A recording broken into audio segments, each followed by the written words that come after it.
Oh, tacky towel. Outside of mine.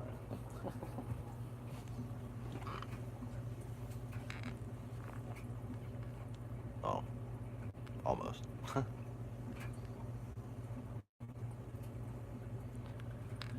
Good morning, good evening, good afternoon, whatever the hell it is, wherever the heck you are.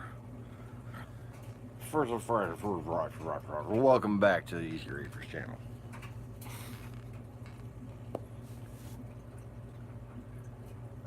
Today I learned a few things. Oh yeah. Let me check my watch history, just so I can make sure I don't miss anything. Because I want to tell you about some things that I learned.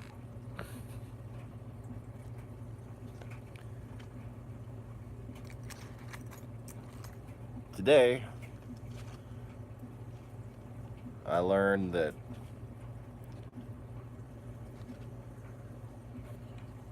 when you have to put your stamp of approval on someone by calling them godly,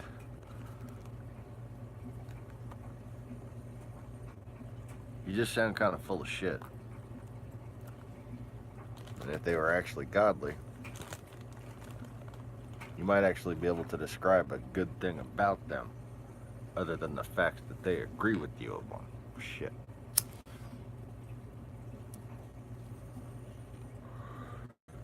You have to tell somebody's godly when asked if they're a good person.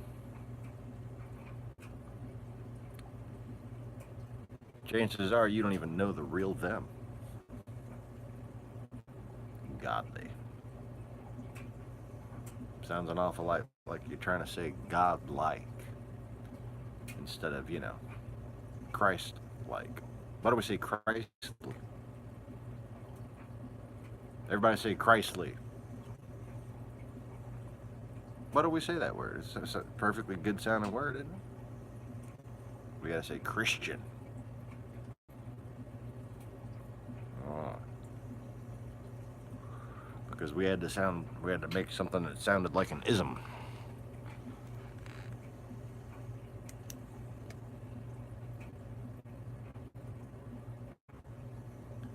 We had to de-title ourselves and become a descriptive term.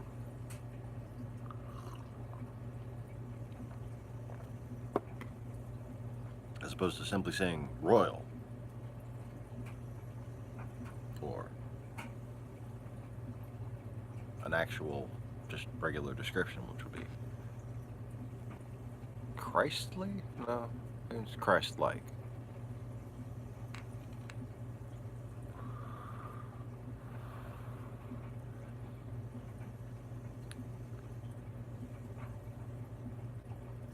You know, the reason why Peter and Paul are written is because they did say some good things.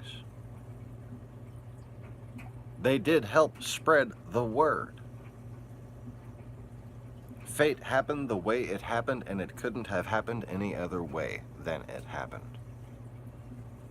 And it was the way that it happened. No good thing could just spread among the evil tribes of man. Are you kidding me?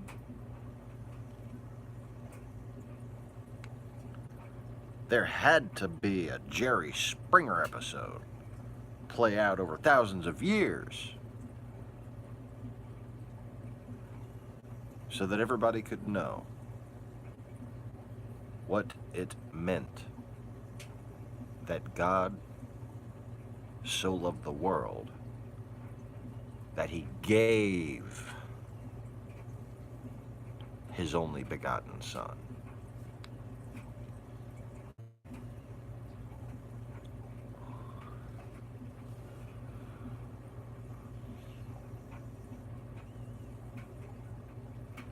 So loved all of you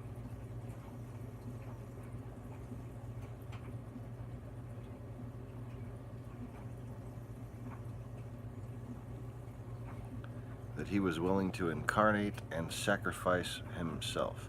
Now, maybe you've been fooled by Satanists, and you think God sent his son, you believe this whole pagan sacrificial nonsense of God had to sacrifice his son, the way Abraham was asked to sacrifice Isaac. You think that God had to sacrifice... Who does God have to make sacrifices to, you morons?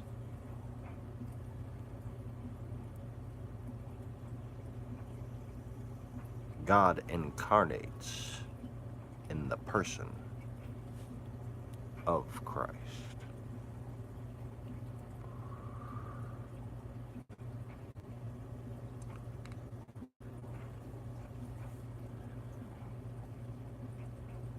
And to say that somehow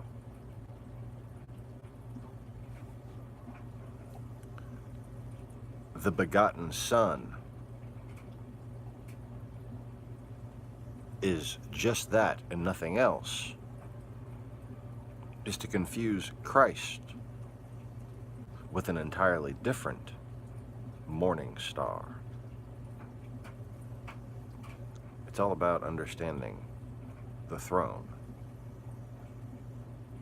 And there's a little game you were supposed to play when you were children that helped you understand this. It's called musical chairs.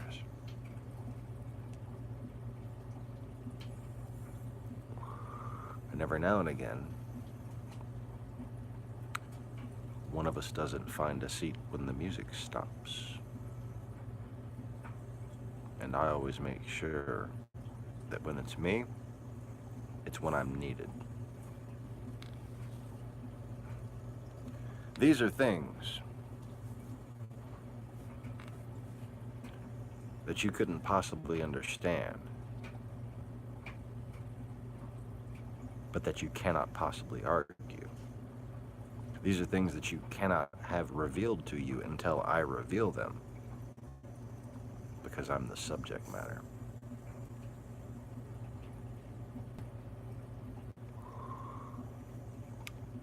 No sacrifice. You see, if I were to think of God as like Dad, instead of thinking of God the way I teach you to think of God, okay, as like a material dad, someone I should inherit something from, and he sends me here and then he kills me instead. Sounds like something I'd be pretty pissed about.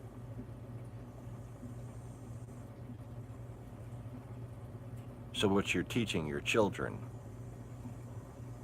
is to worship the rebel, Lucifer.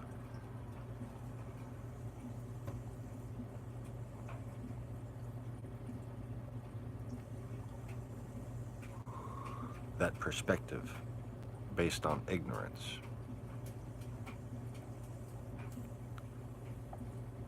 is the perspective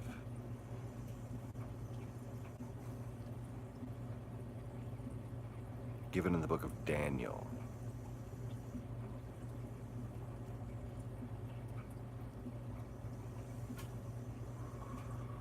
It's a perspective of saying that there could be someone who wants to be like the Most High God.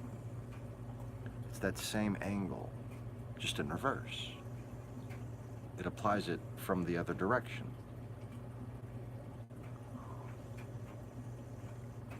Meaning,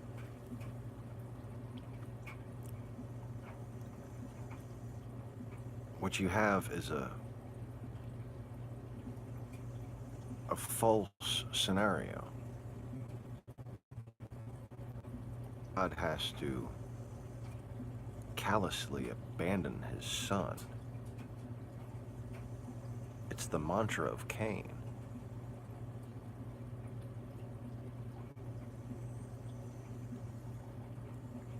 And that is what has been woven into Christianity by the Antichrist who came immediately after me in that time.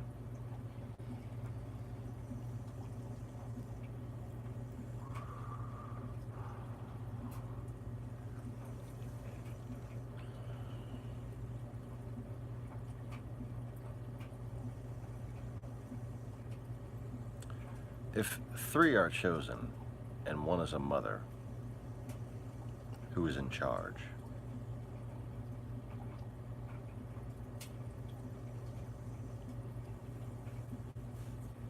One of these things is not like the other.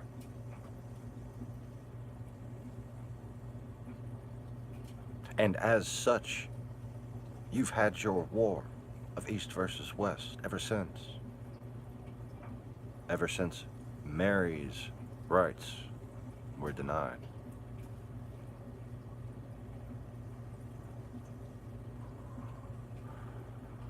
But as I said, no good deed goes unpunished. No good thing can simply spread on its own. It has to be used. Because you fucking children have it no other way. Mankind at that time had been so corrupt and so organized in its corruption that there could be no other way to spread the word than to make it tempting to do so.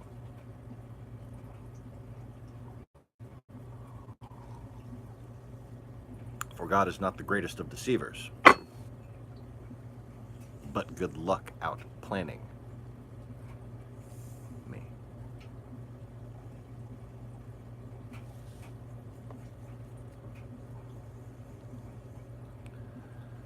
Now, getting back to what I learned today. Yes, I learned. I learned for fun, especially. Oh, yes. And I learned some fun things today. First thing I learned is that in 2002,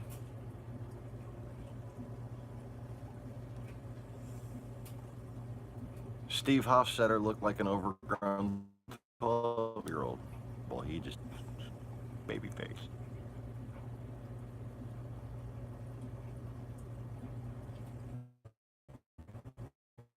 Funny is that he just made his first stand-up performance, Mr. Steve Hofstetter, was on my birthday, January 7th.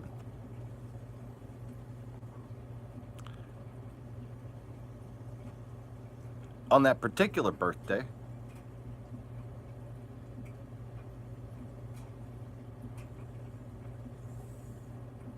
I was, no, I wasn't homeless. I was living with Nathan Hawks and Ashley Vodanovich. The War on War guy and his little redhead that was like my longtime friend. Which, you know, she'd probably cut me if I described her as his little redhead. Sorry, Ashley. Sorry. Don't cut me. She's little, but she's feisty. And speaking of Irish, good morning, Mr. Conway, and yeah, she's half Irish. I learned something about Irish motorcyclists today, sport bikers. I learned that somebody needs to get them drunk to save their lives. Because they're fucking crazy.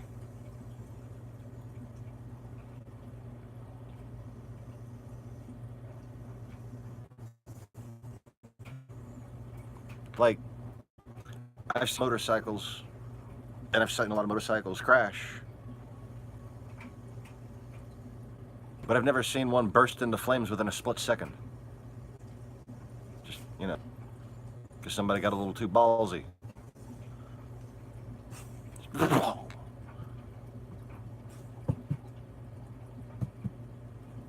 gonna stop? You just keep going, okay.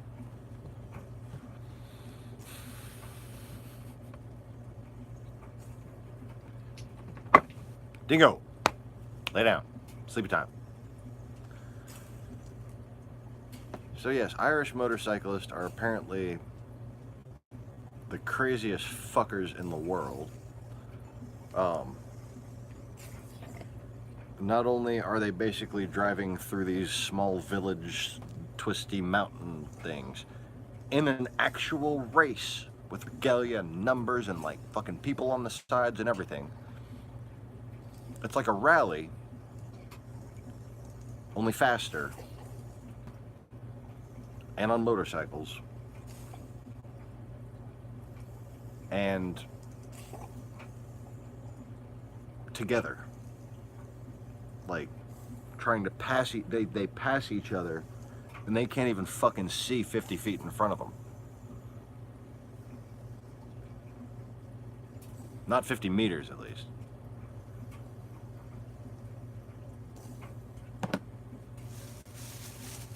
And 9 out of 10 clips I saw was wet, you know, because it's Ireland.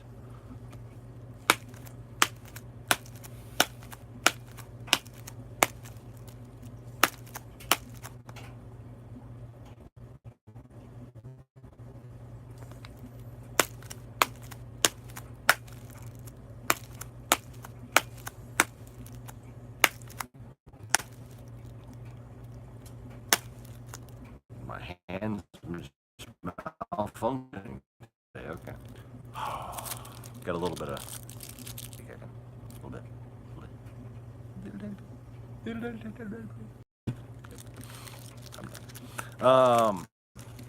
So what else did I learn today?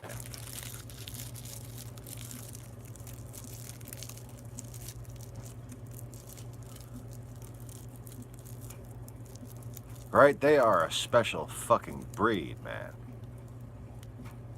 Some sort of man mixed with cheetah, mixed with insect that's drawn to headlights. Like, I don't...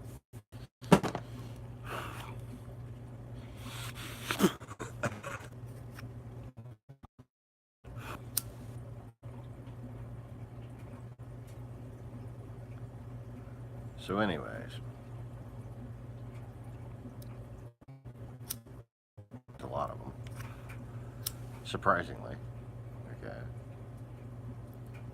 I don't know why. I think they've just been out competed because fucking stupid. They just give up too easy. They just live to do anything but take financial advice, you know? You know, like downsizing, really? You need to make your shareholders happy, so you're gonna downsize.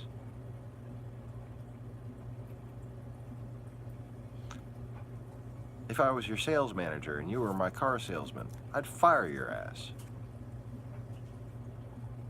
Max, what's up? Downsizing is the same thing as cutting price.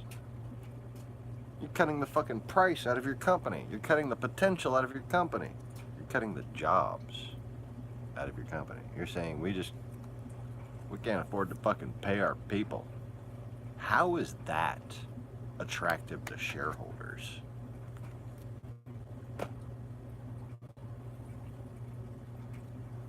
Unless you're relying on our enemies to pad your stocks.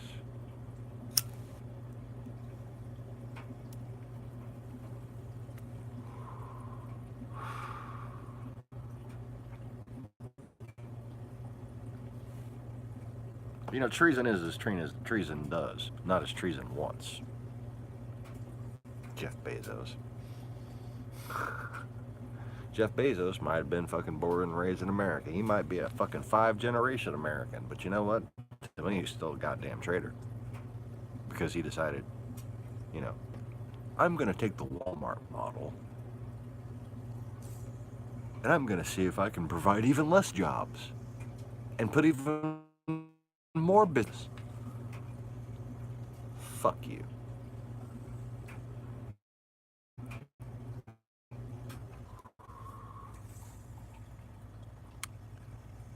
How did all of the fucking business community forget what the middle class was?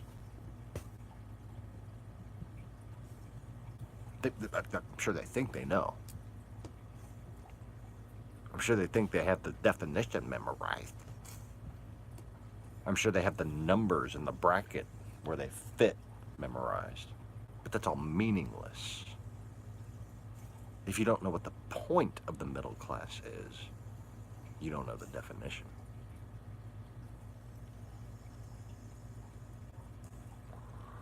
You can have some words memorized, but you don't understand them.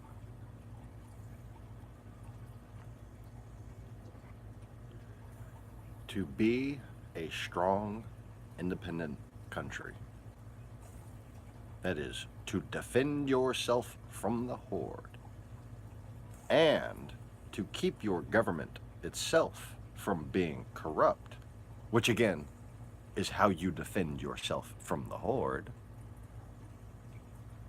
whether it be a horde of man or demons or just plagues of souls. There's always been a horde. But to defend yourself from the horde, you have to have a strong middle class. Because you can't rely on the poor people to pay taxes. And you can't rely on the ultra-rich to pay taxes. So in order to keep a government functioning and non-corrupt, you simply need a strong middle class. In order to, say, take down a government that's been annoying you for a century, you know, like America's been annoying the Soviet Union, you would say, tempt their investors and cause their poor to rebel and reduce the size of the middle class.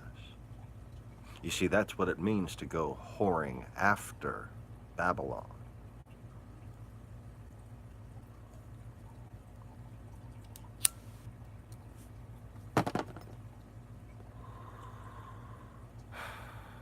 And all her spices and ivory, oils and minerals, crystals and gold. Oh, the gold. Nobody does gold like the Russians. That's why Trump likes it so much.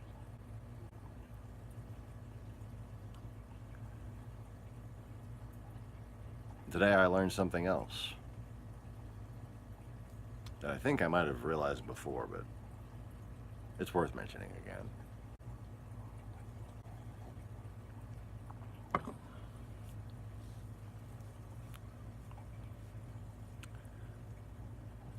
To understand just how much of a traitor Donald Trump is, you have to really analyze the peculiarities of his speech. It's a lot like handwriting. You can tell how somebody writes where they went to school.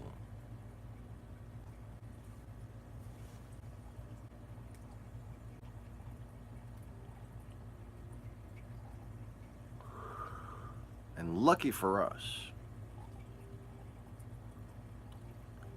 just as though we saw in a movie some kids learning to write in a different way from a different direction in a different country, how that might apply to when they come to America, how they write our letters from a different direction than we are taught in our school. You know how they want to do away with teaching cursive. In fact, they already have in large parts of this country.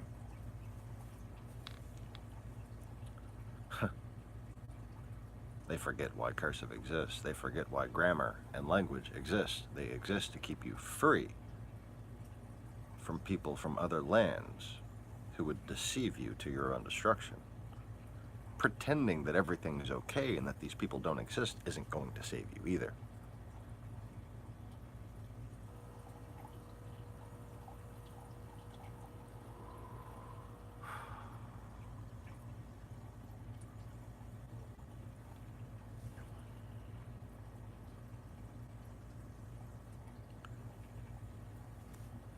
We got this guy called Schwarzenegger. Arnold Schwarzenegger, you need to get out and get to the chopper. You need to get to the chopper. Where's my maid?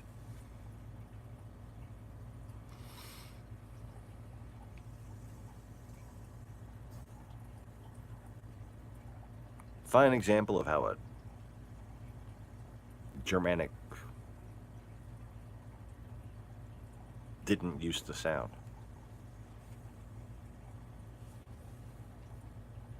No, he's Austrian. He's Hungarian. He's East German. What is he? What is he?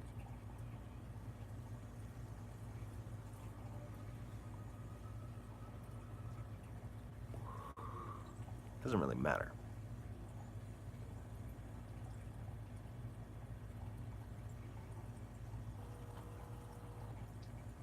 He needs to repent of his historical influence on over masculinity or hyper masculinity or whatever the kids are calling it these days.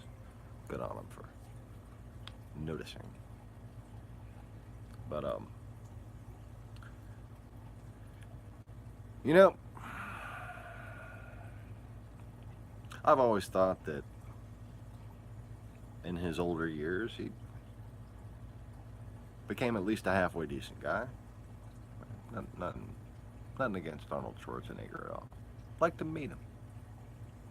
Wonder how rough that fucking handshake would be.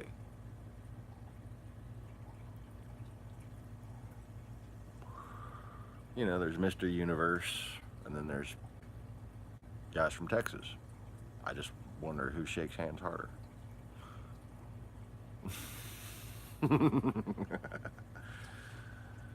Anyways. But Donald Trump, man, international man of mystery. He likes to make everything look like it's from fucking Russia.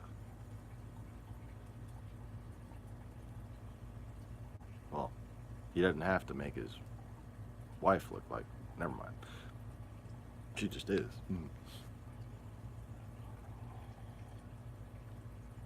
But it's hard to blame the decorating all on her, because we all know Trump and this fucking basically wanting to make everything look like the Kremlin or some shit. I don't know. What a coinkydink. That's all I'm saying. What a coinkydink.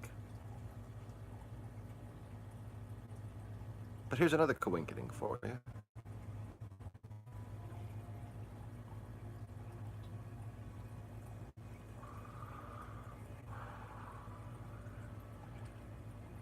What I believe the actual case is with Schwarzenegger is that he's Austrian, but he's from communist East Berlin.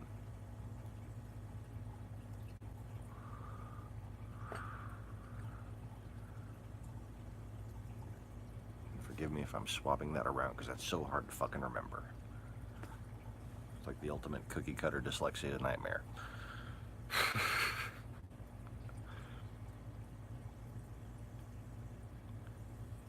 Now, picture Arnold Schwarzenegger saying, thousands and thousands. Thousands and thousands. You need to get to the chopper before the thousands and thousands. There we go. gotta get the chopper thing out, and then I can get into the Schwarzenegger for sure.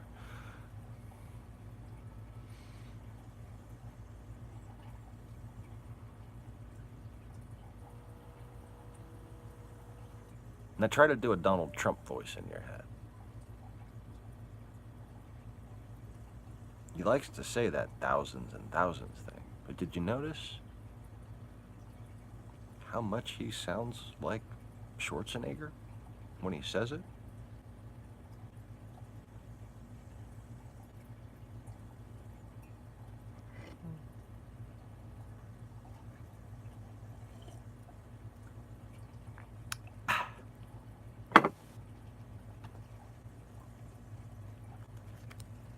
There are thousands and thousands. I can't even. Thousands and thousands. I have to do. You need to get to the chopper and the thousands and thousands. I almost mixed, like Donald Trump action hero, just fucking panting and sweating and trying to run to the chopper and falling over, and he gets it and it tilts.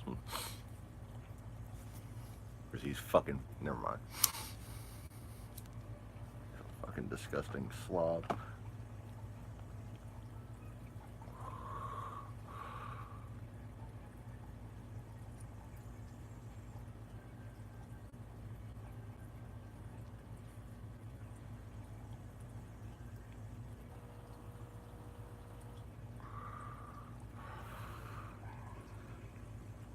We're having trouble lifting off, sir. We're gonna have to shed some weight. We'll tell him you died bravely.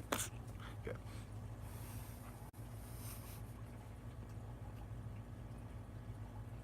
No, wait. The Trump or Schwarzenegger?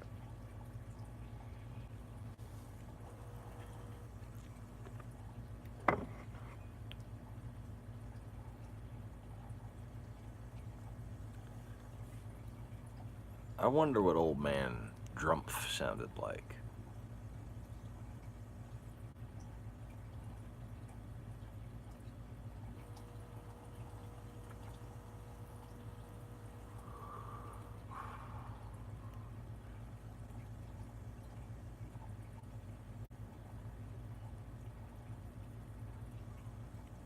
So anyways, something else I learned today is that the Russians are building a road, several roads actually, military roads,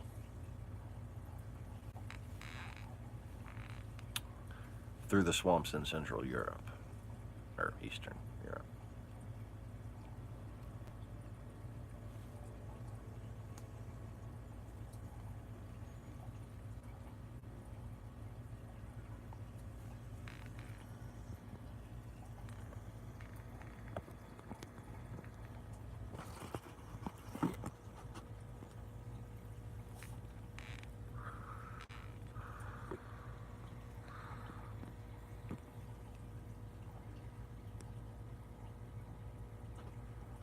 Actually, no.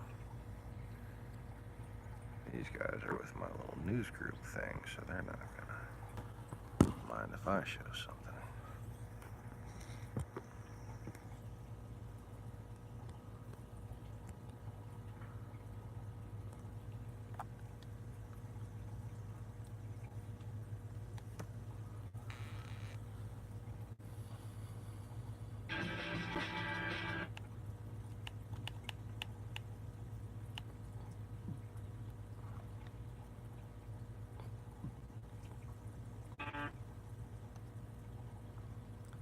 So where that pen is,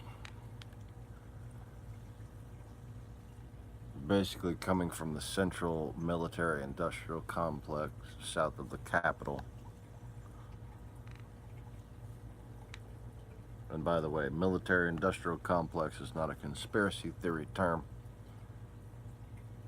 That's not what Eisenhower warned you about. What he warned you about was the Soviet Union. Because what they do is they want to do business with you. You know, the whole Whore of Babylon thing. But what they have is called a military-industrial complex, and it involves intelligence operations. And they're just fucking using you to weaken your own country.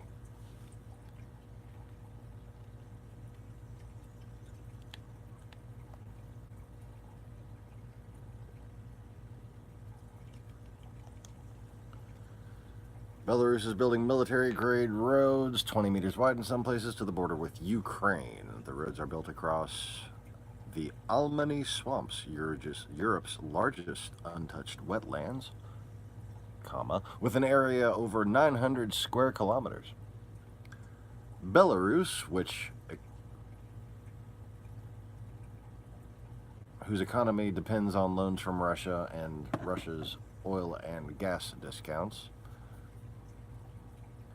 for some reason decided to invest $1 million to build this road across uninhabited swamps in the direction of the border with Ukraine.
See that surveyor right quick.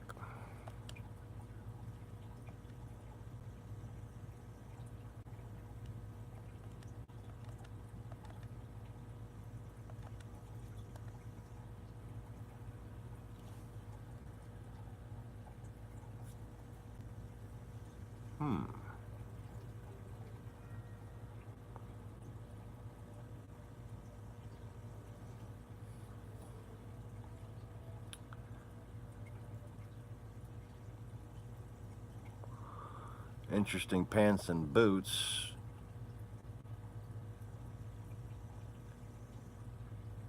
Looks to me like an off-duty, taking videos for social media or something, maybe.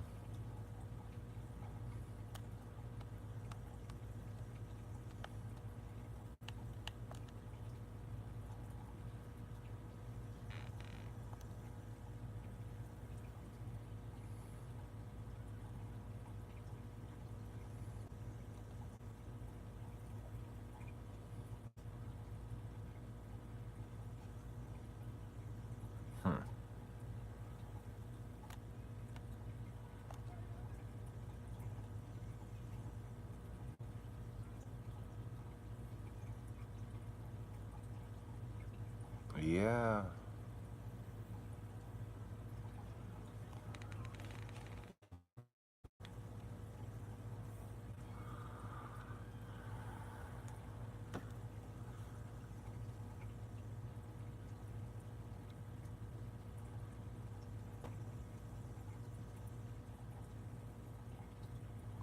They won't give away the direction that the actual invasion is going to go by the construction of their roads. They'll start with sort of diagonals and side roads, and they'll go perpendicular to their actual objective, and then they'll just connect them all.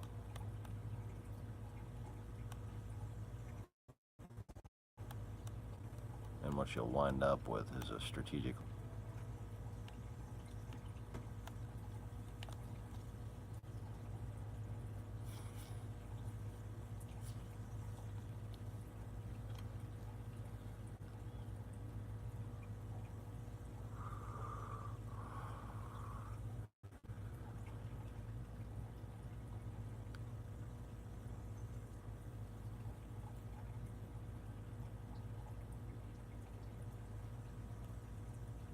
pretty efficient usage of steel.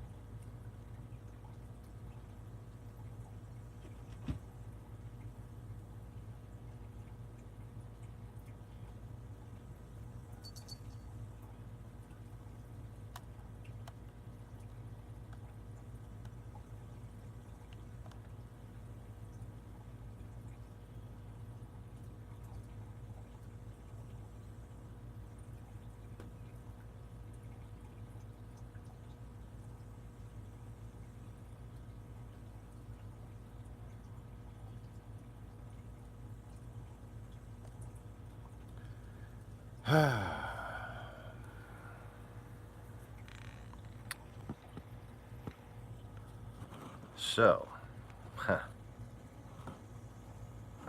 yeah.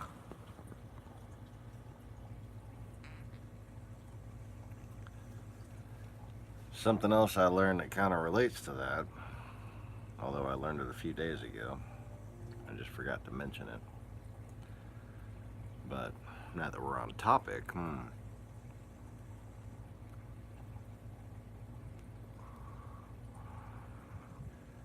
Ford, after saying they're not going to be making any more cars, says that they're opening up a new plant, presumably to build trucks.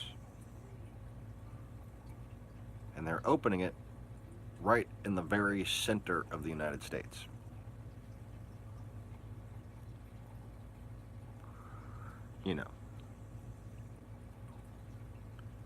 As in somewhere that would be last to invade strategically. A place where you'd want to have to produce tanks from. Far inland, away from bombers, that kind of thing.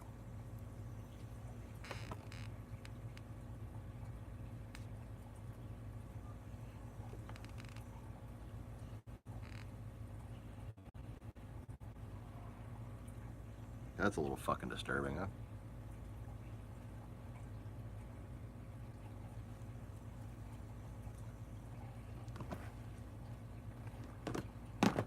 It's been 100 years, let's go start a war. Because it's cold up here. And we're out of whores. I don't know. Are they out of whores? No. Fucking Russia. You can't run out of whores in Russia.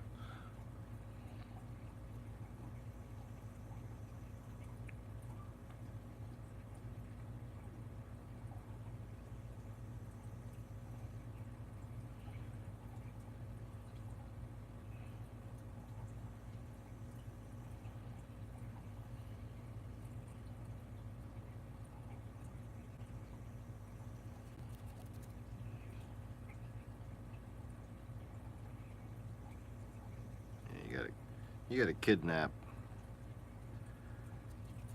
high quality specimens, women from other areas, and make a lot of bastards. That's how Russia does it. That way you keep all the impoverished areas in full swing, you know? You gotta have these bastards running around wanting to be mobsters because, you know, they're bastards. And their dad's a mobster, but they're bastards. Did I mention they're bastards? Yeah. Just in case you were wondering, they're bastards. And these bastards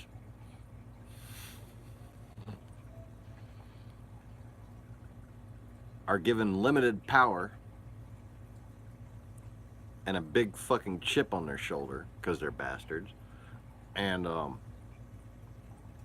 it's because of them that, you know, businesses get bracketed and areas stay impoverished, and that way Russia always has a lot of you know, angry youth turn into soldiers, and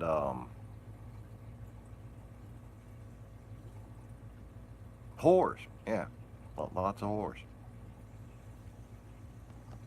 Women they can fucking sell and trade with.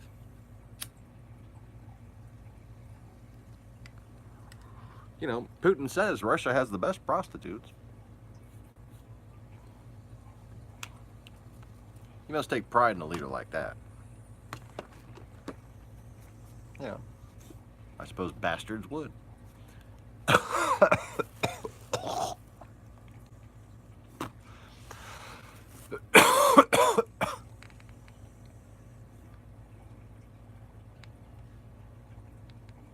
But anyways,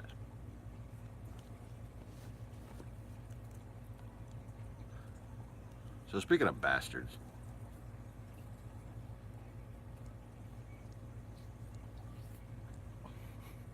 everybody's about to start screaming "you bastards" at Trump. Everybody who voted for him, they're all about to turn on his ass. You want to know why? Because they're filing their fucking tax returns. And I learned that it wasn't just me who took a big fucking hit in their tax returns. We usually get with the earned income and the child tax credits and all them fucking things, right? We usually get back close to $7,000 a year.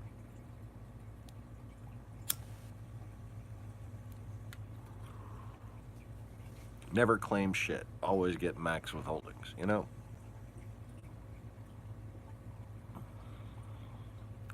But we wind up pretty much in the sweet spot because, you know,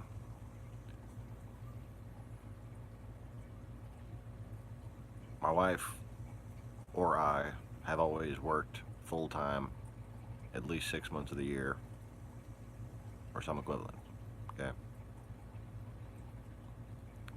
And when you know, work while raising kids and you're still at the fucking poverty level, that gets you the max refund. And like I said, every year we use that refund to pay off our fucking debt, and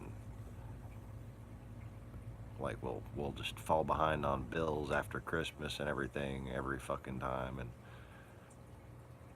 just kind of catch up all at once, pay off the loan, which has gotten smaller and smaller every year. You know, I mean, it was like 5,500, then 4,500, then 3,500, then 2,500, and now it's down to like 15 or 1,800. I think it's probably down to 12 or 1,100 because we've been paying on it.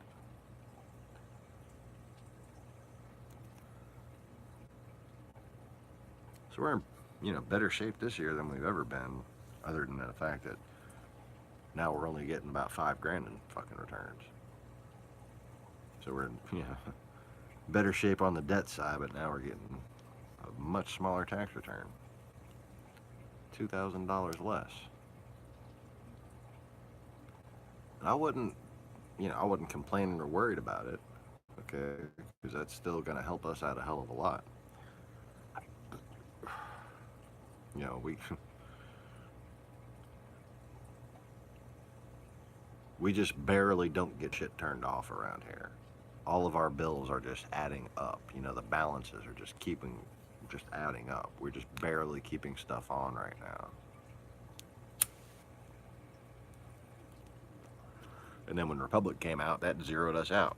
I had $186 in the fucking bank. They took $184.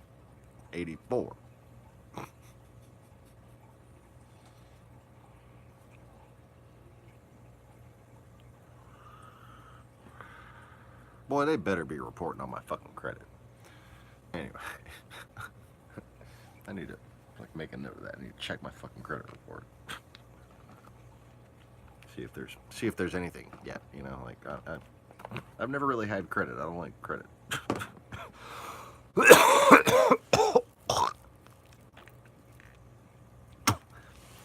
I had my Discover card, and that's all I ever wanted. That was fucking 15 years ago. My dad fucking let me charge it up, helped charge it up, let my sister charge it up. Was supposed to be paying it off. I wound up homeless, and there was a $700 balance on my fucking $1,000 limit card. $749, I think it was. Maybe 56. Some weird in the middle of 700, right?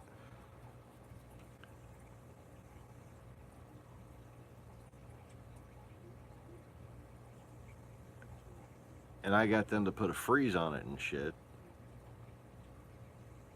which was very nice of them. But, eventually they had to put in a collections, and it was fucking it was over $1,000. Like 1113, 1189, I don't even fucking remember, but it was up there, And I couldn't do anything but default on it and just wait till it fell off my credit report. And that was, certainly long enough ago. But when it comes to, just what I believe in as far as credit goes,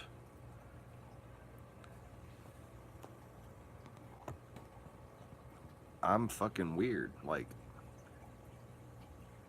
I got the little credit card that comes with the bank, not just the debit, right? I got the actual little credit card to build your credit or whatever. And that's all well and good. We use that in emergencies, and we've been paying the fucking minimum payment on that. And it's fucking damn near maxed out, and that's not really helping,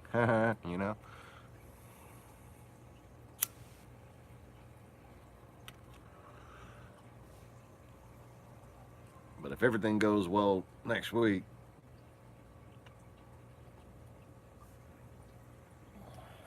especially on the Wednesday meeting,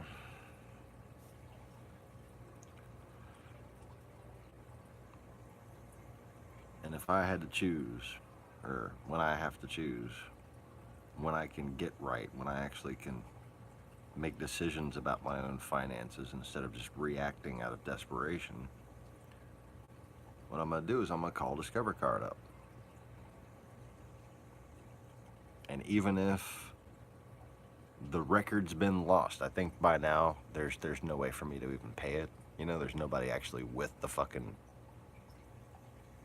like, I don't actually owe anybody that shit anymore for some reason. But like, I somehow want to demand that I pay them. Like, I want them, like, just, no. I owe you fuckers $700. It's not my fault that I owe you that, but I still owe you that. I'm the one who made the stupid decisions of fucking trusting my dad and whatever. Just because he's rich and your father doesn't mean he's not going to screw you out of money. That's what I learned. It's fucking amazing, but I learned that.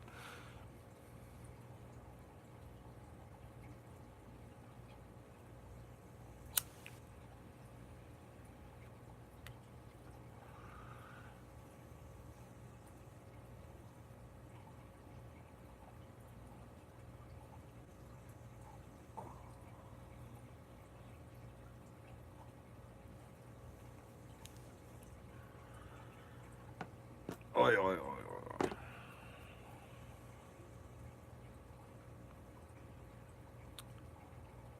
But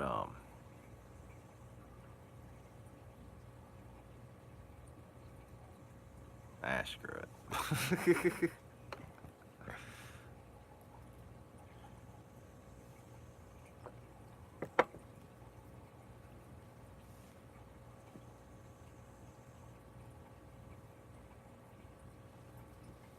I forgot what I was talking about. I was like, got a little annoyed there.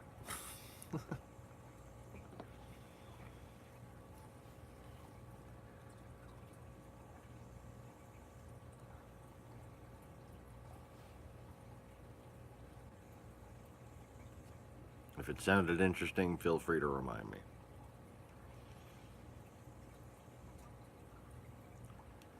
But if all goes well,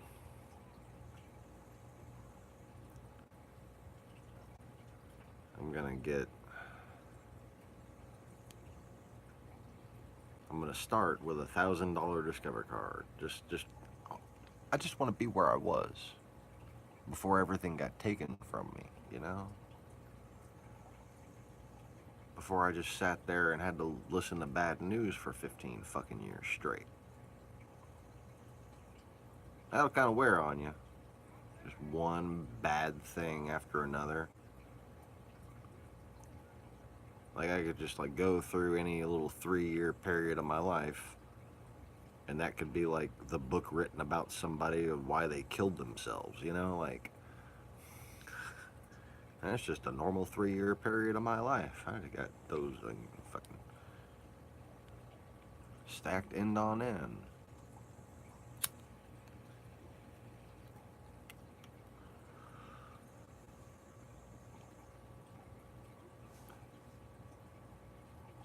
And it's not even like the major calamitous events. It's just all the little bullshit in between, too. Just the constant bad fucking luck. Oh.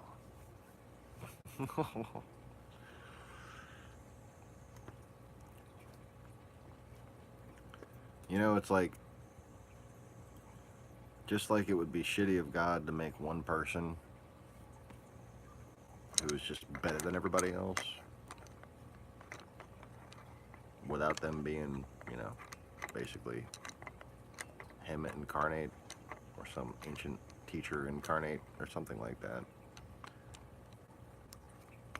But not somebody that man of that present day should compare themselves to. Not someone that they should blame themselves for not realizing the things that he came there to teach. God would come here to teach you when free will became at risk, and it became imperative that you be taught things that you were being kept ignorant of, that were affecting your very ability to make any sort of decisions.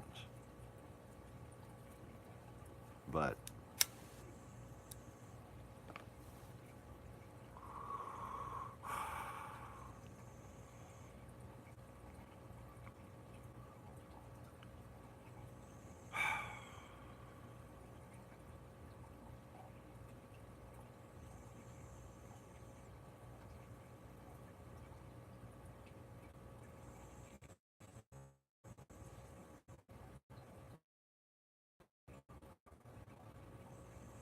tired. Lost my shit twice. I mean, I got back to the first one, but I don't know if I'm gonna get back to this one. Do I look tired?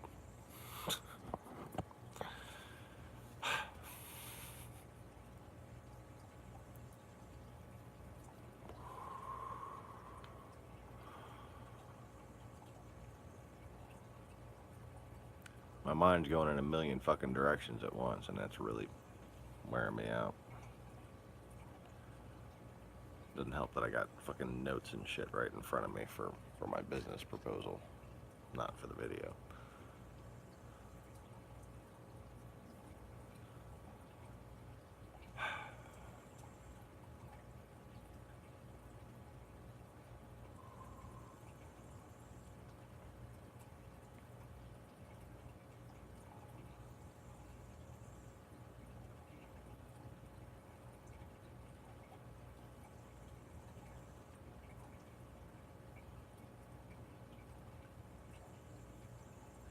But anyways,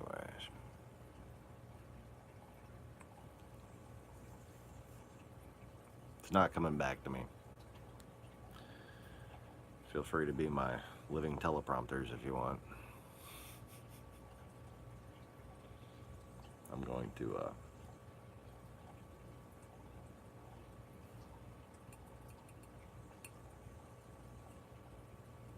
fix this. Seems there's something gone wrong with it.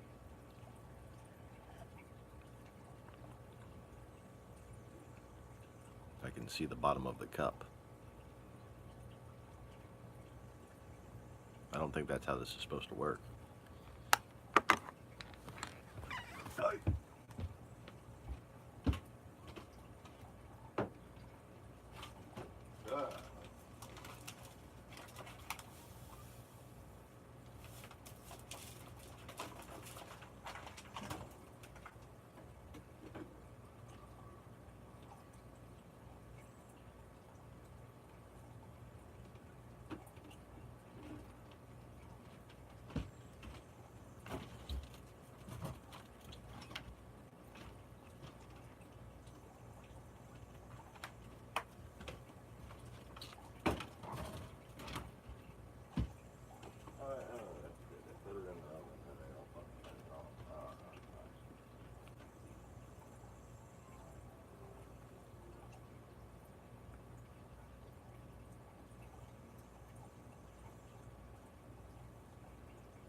Oh, that's much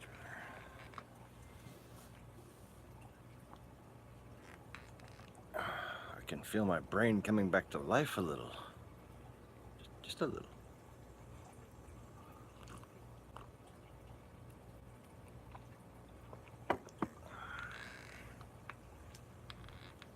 So, did anybody remind me what the fuck I was like just side noted myself out of? Oh, come on. Nobody?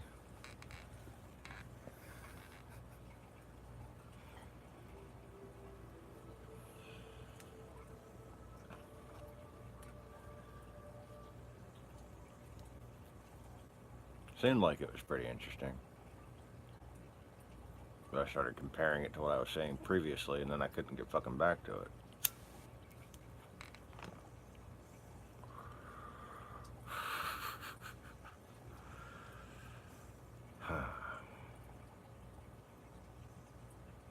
Boy, what a cheap fucking collar. Oh, is that the inside of it? Okay. Well, that's retarded.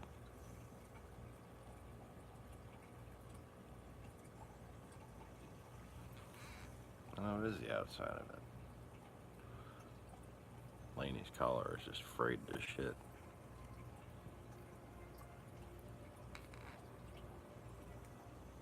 Didn't realize, like, it was possible to make anything that cheaply. Anyways. So,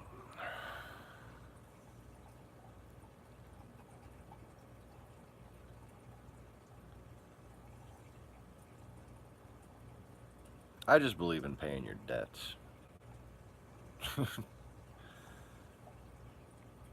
You know, like, I don't feel like it's right to have something in your name and then owe it to somebody. Yeah.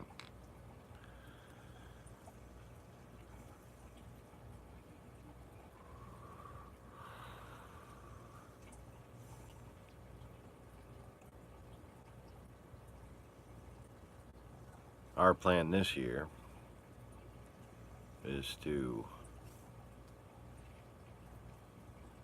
pay off the Republic loan in its entirety.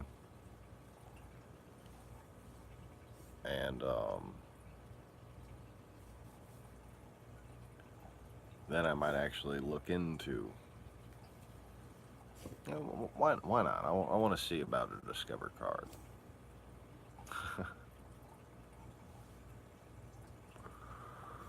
I don't know if it was because I was just such a dorky kid that I liked the Discovery Channel. The Discovery Channel. It's the Discover card. You can discover stuff with it. Oh, I can discover how much debt I can get into. But, you know, I've heard a lot of stories about credit card companies and how shitty they can be. And Discover card locked my account up and stopped charging me late fees, and I had nothing but interest building up and, you know, fucking me over. But I still had the interest. We couldn't do anything about that. And not a friendly rate. Oh, not a friendly rate at all. It's like 21%. Yeah. I think it went up to 28 or some shit like that before it went into collections. But the point is, everyone I talked to about them doing that for me, not once but twice when I went homeless as an account holder, they'd never imagined their fucking credit card company doing that for them.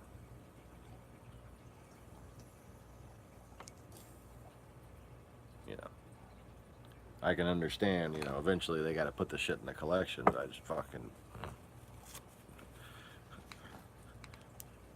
I was off the map for a solid year and a half, and then barely scraping by. Certainly not calling up people that I owed money, you know. Trying to get my shit basically together, and not doing well at it, right? Fucking cripple. Barely got a car that worked.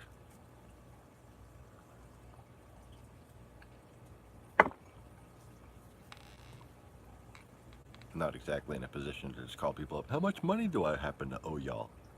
Completely inconsequentially from my daily life. No. Wasn't gonna make a hobby of that.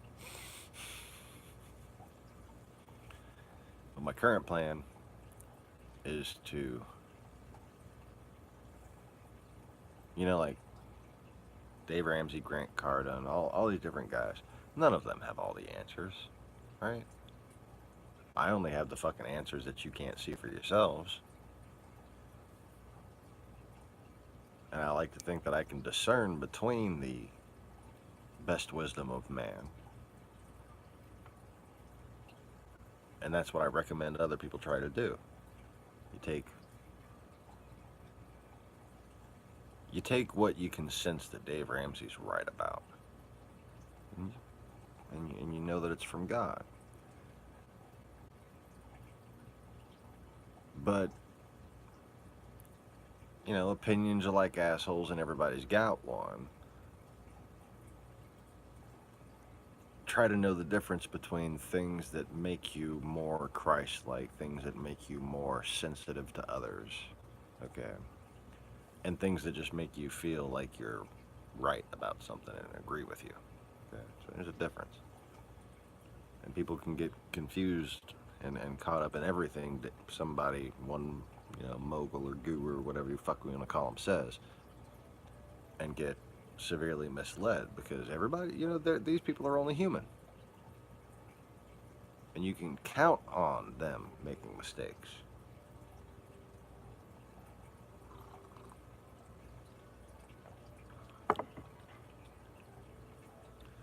Nobody was sent here to teach.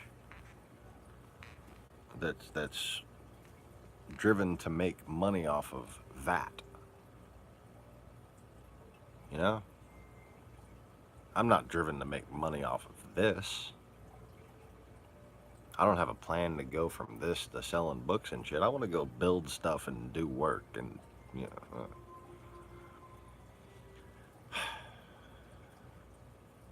I don't know how someone can just get fat and collect money. That's just me.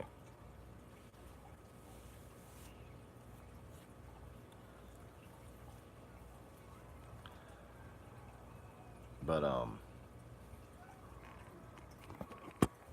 when it comes to some basics of financial planning,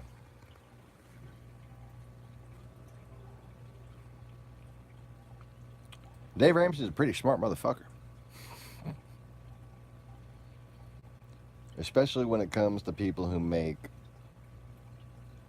middle class type income. Okay. Now he's got an aversion to debt because he got fucked over when he was doing basically 90-day over leveraging flips. I don't. There's like a word for it in the business, but I'm not in the business and I don't know the words all yet. I'm still trying to get my brain to quickly grasp what a cap is. But one of the things Dave Ramsey says, pay off your fucking debts. Great idea. Abandon credit? No. Find a way to keep your credit up that doesn't have you paying too much into the system. Okay? That's worth it because there is no emergency fund that's going to be enough to cover all emergencies. And he's got this thing about emergency fund. Well, to a certain extent, I do agree with having an emergency fund. And the way he says to start is, you just, to make your commitment to the whole fucking plan of starting to save money, you put $1,000 in a savings account and you call that your emergency fund. I cannot see a flaw with that plan. I did the math on it, even. Just like, what happens if we add $20 a week to that? Fucking grows pretty quick.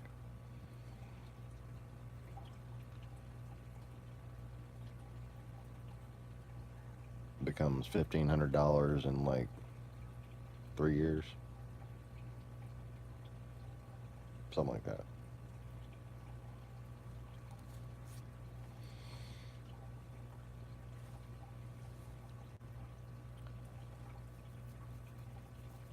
But I'm thinking,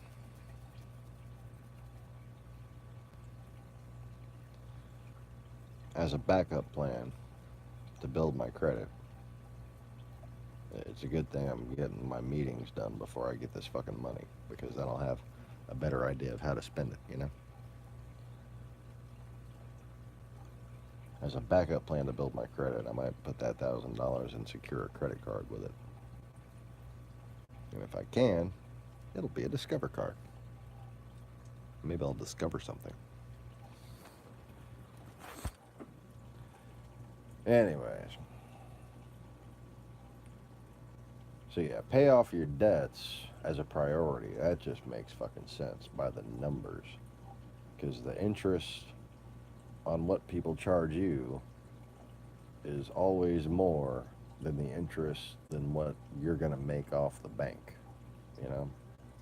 Because the bank is a more secure borrower than you are, period.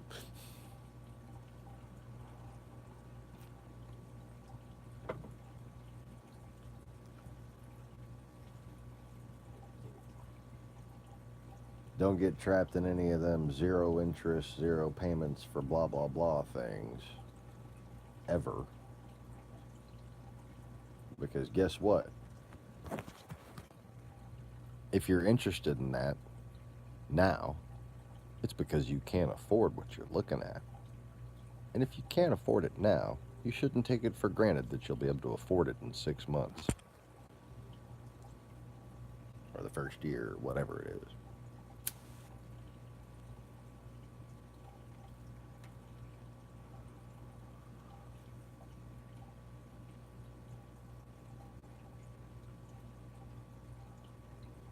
Guess what happens then?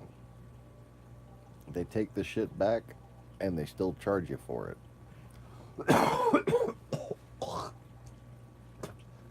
And chances are, whatever it is you bought,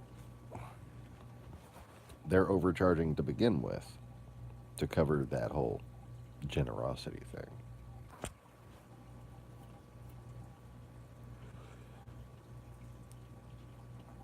Another good piece of advice Dave Ramsey gives is start with a clunker.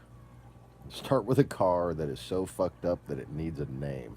Oh, that's priceless.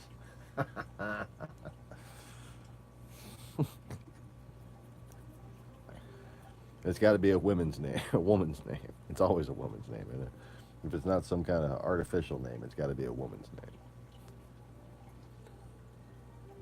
So you can give it the attention and love it deserves.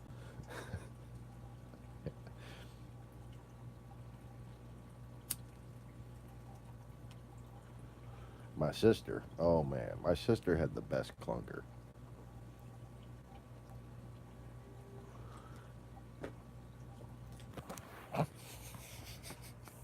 How to even describe this thing? It was a 78. Yeah, the Grand Prix was a 79. the LTD was a 78. 78 Ford LTD. Okay. And you know how on the Cadillacs you sometimes see that little gap between the lights and the fenders? Well, this kind of looked like that in the front. And the reason why was because the most god-awful tube frame, square tube frame extension you've ever seen had been done. So that a V10 diesel truck engine, no, it was gasoline. It was gasoline, but it was a V10 truck engine. From God, I don't know what. Okay.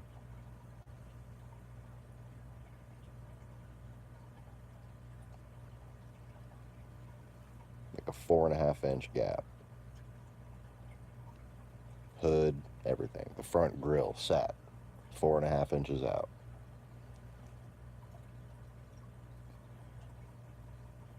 When he gave it to my sister, now my sister's 5'2", she's a little tiny thing. Beauty pageant winning, like professional model, all kinds of shit. Okay.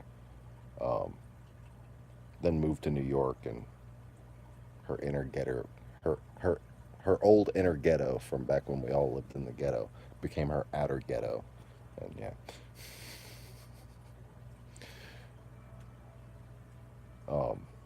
Well, she got this car. I think my stepdad charged her $500 for it. Okay. And she paid him in installments or whatever. She was working at 579 in a little fashion store in the mall.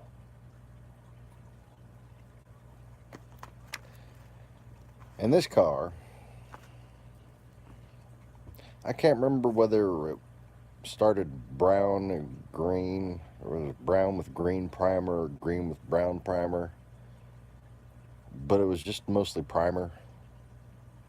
Okay, unsealed, just fucking things had gone wrong all over it apparently. It had them fucking bench seats in the front and the back that you could just like fit 8 people across. Amazing. I had this 15-inch, like 1950s fucking intercom speaker that I found in that abandoned radio station, and I had rigged it up and just kind of sat it in the back seat in a little box I made. Didn't work for shit, but it looked really cool.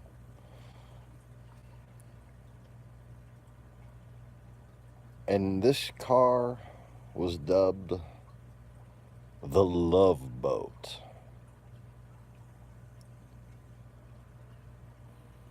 And when we went to Rocky Horror Picture Show in that big, this New Orleans Rocky Horror, is a fucking 2-3 hour parking lot party before midnight with just everyone you've ever known every fucking weekend, okay? People would sing as it approached, the Love Boat. And every single weekend, sometimes Friday and Saturday night at Rocky, people would tag and spray paint and just put the graffiti and whatever the fuck they felt like. Party decorations. Just tie a fucking Barbie to it. Just duct tape a My Little Pony. Because, why not? I wonder what happened to this fucking thing. This green and gray, or green and brown. I think it was green and gray. Now that I'm like remembering it more, green with gray primer. Okay. The Grand Prix was brown. I clearly remember that being brown. So maybe that's when I was. That's where the brown was coming from. Brown.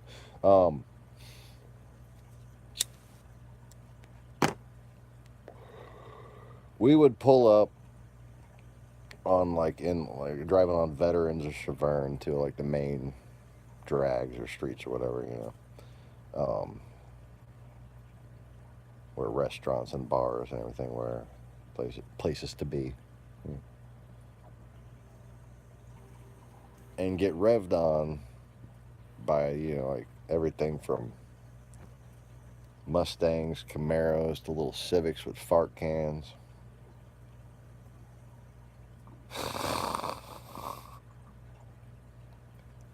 And this gigantic fucking boat.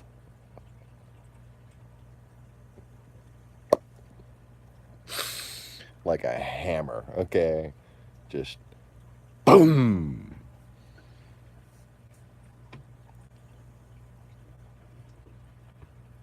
You didn't want to speed in it, okay? She never raced them past, 5 over the speed limit or anything like that. But it could leave people in the dust so quickly because of that fucking, just the giant weight of it and the torque of the fucking motor. I have no idea. I couldn't even speculate. It was designed to move trucks. It wasn't designed to go fast, top end. It was designed to haul cargo. And apparently, built by a drunken Louisiana Dago. And, given to a teenage girl.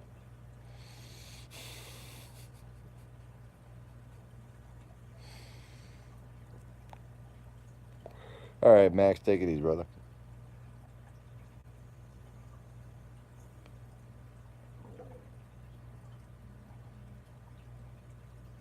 I don't know what, what tenth of a mile per gallon it got in gas mileage. Maybe 8/10 of a mile per gallon. Did not get good gas mileage. But the fucking radio worked good. Because I just kept on bolting speakers into it. Because I just found a bunch of speakers and, yeah. Start putting them in my sister's car.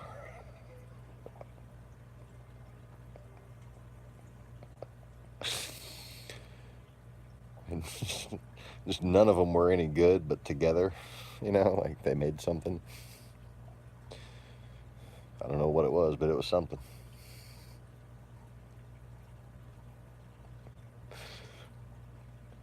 It wasn't just something, it was something else, yeah.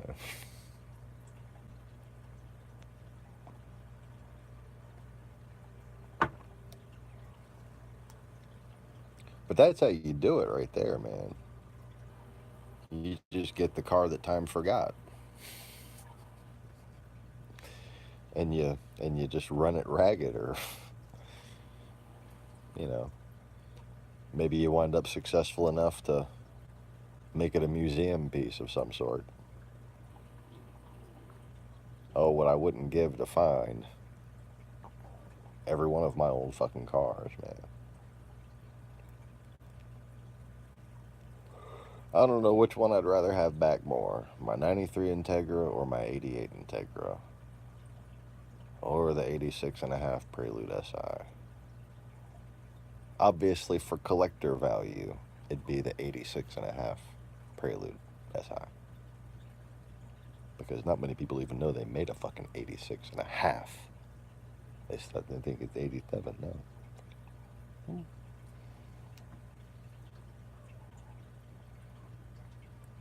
Rare as shit. Pinstriped Recaro seats, like a 6 or 8 channel, I forget, little graphic EQ, tape deck.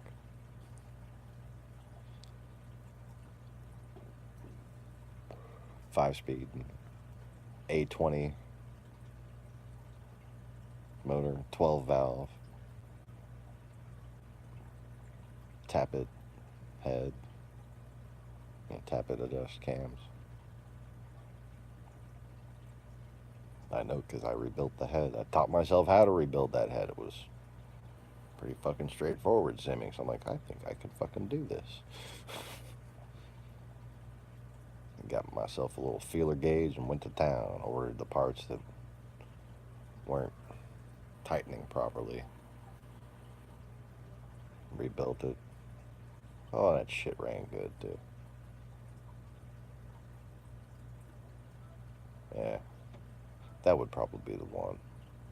Fucker got stolen from me by a guy I used to work with. Called the cops. They told me I had no fucking recourse because I didn't have the title. That's good. It's been a year fucking restoring it. Just gone.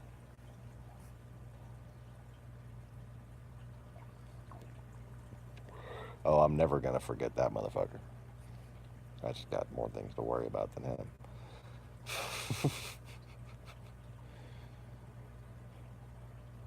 Anyways.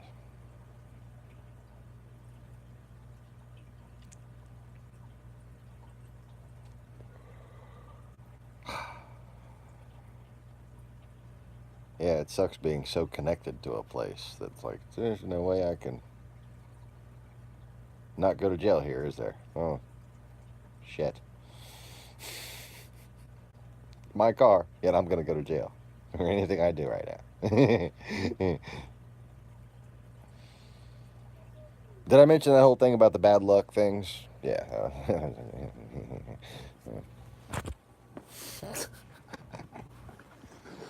But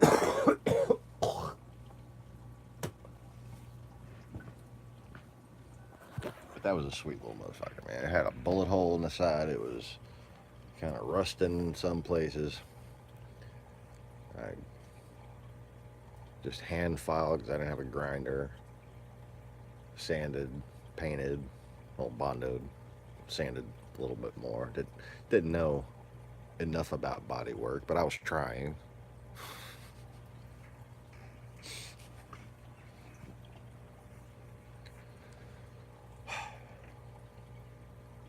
But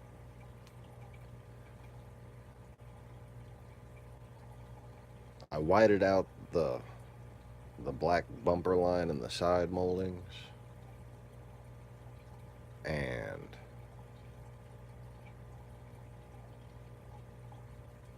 it fucking looked good, man. I was just using some fucking Home Depot bullshit paint on it, just because it, I didn't want it to sit there and fucking rust. That was the first time I ever like really taped off a whole car and painted it. Didn't put nearly as much of attention as I did to the Accord, though. Now, would I trade the Accord for any of my old cars? Oh, no. No. No. No, no, no, no. I can't even explain my Accord.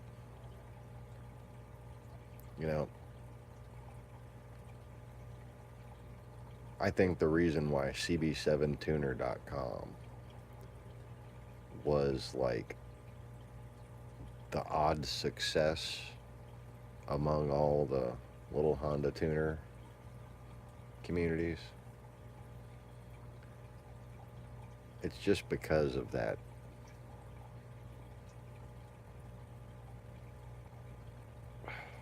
The power to weight ratio. I mean, just plain and simple. And the quality. That Mercedes inspired suspension that they have in that thing. And just that old, I don't know.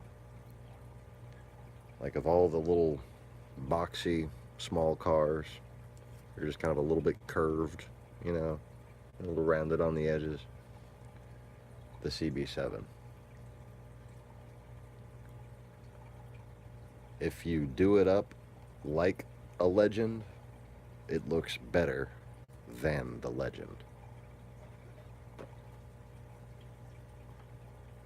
I think it's because of the hood. But yeah.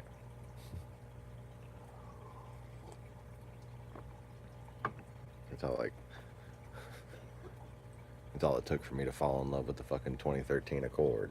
When I wound up working at Honda, fucking Accord, they went back to that inward down spot instead of being up in the middle, the arc in the middle, the hump in the middle. I don't like that.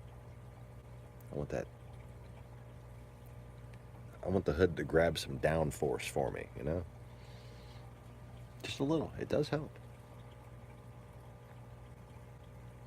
And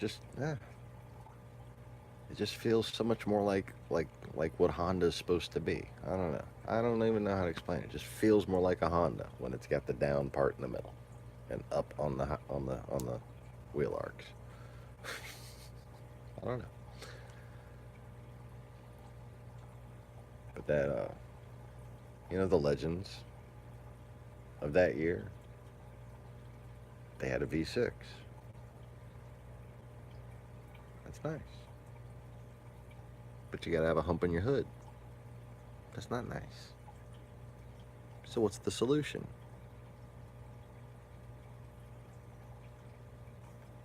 H22. H22.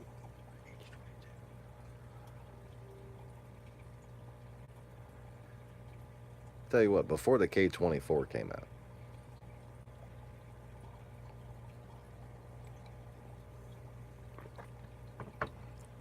H22 people weren't hearing shit about the K20.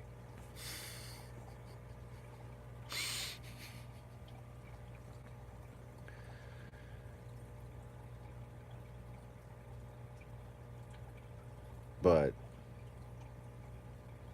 all the arguments get solved when you actually think about before the K24 came out, which engine was best engine? Well, Who's the fucking touring car champion of the world? Well, that's Peter fucking Cunningham, isn't it? What did they use? What did real-time Acura use? Reverse firing order H22s. Stroked up to 2.4, I think. I might be thinking of the Skunk 2 ones.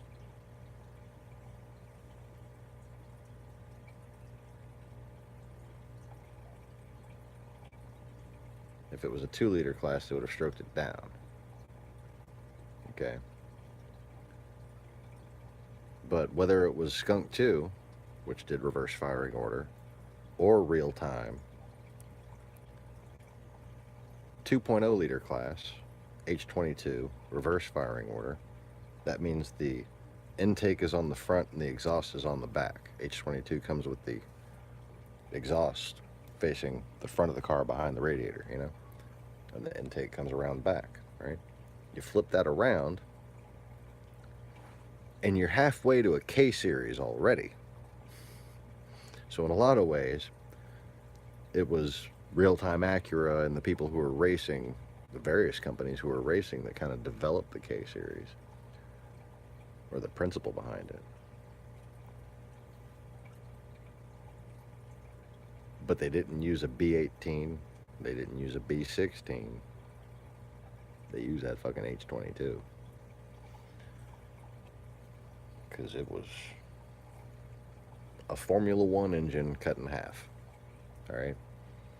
You got two technologies there that got cut for cost later in the K24s. You got F1 style oil squirters that actually squirt oil on the crank inside of the engine case. And one of the reasons why it has that is because it has carbon graphite cylinder walls instead of cast iron ones.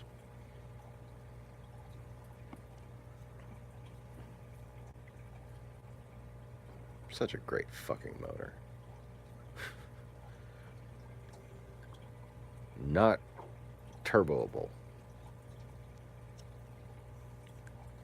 People who say, oh yeah, you're somewhere at H22 with 500 horsepower. Yeah, sure. For a couple of months. That's about how long that's going to work. Because that carbon graphite, while it's great on weight, you know, it makes the car better. Okay?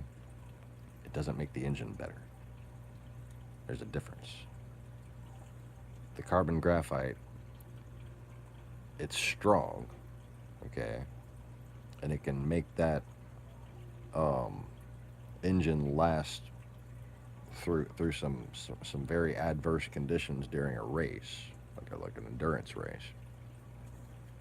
But it kind of wears out quicker over time when abused, okay?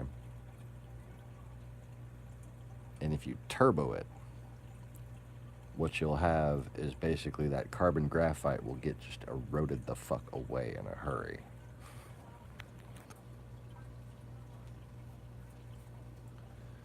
But for naturally aspirated applications, for people who want to use an H22 the way it was designed and just take pride in what it is, you know, not try to fucking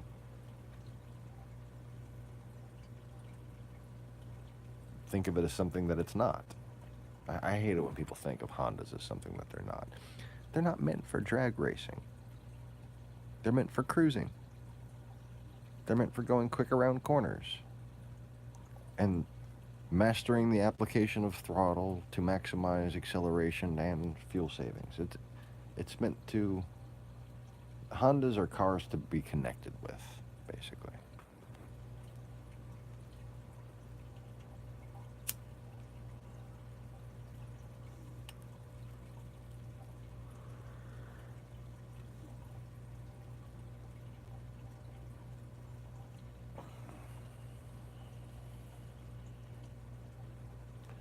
But if there's any young bucks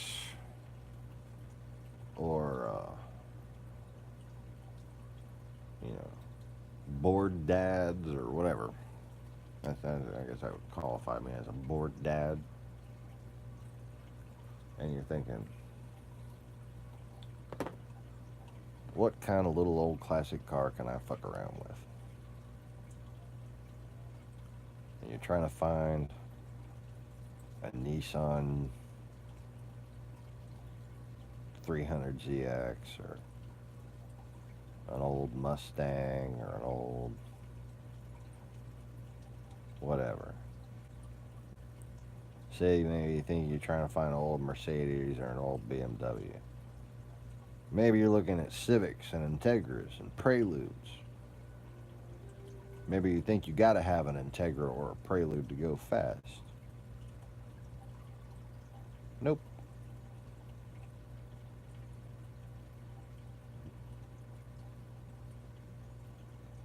You can have the greatest car Honda never made.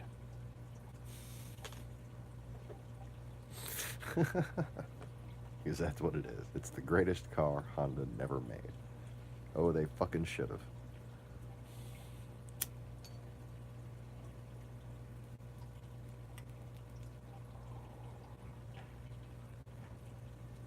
It practically should have been a trim option. There's no logistical, mechanical reason why it wouldn't have been. They just chose not to. I don't know. They had a F-22 in there. It's a 2.2 liter, 4-cylinder. Same engine block, same transmission. Different fucking head.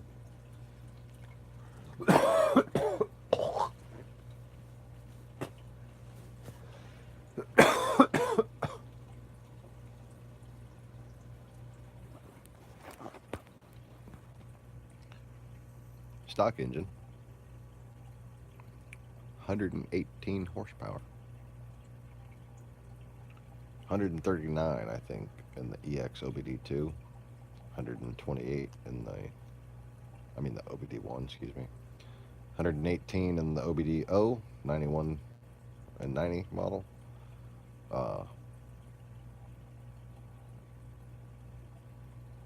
But no more than 140 horsepower.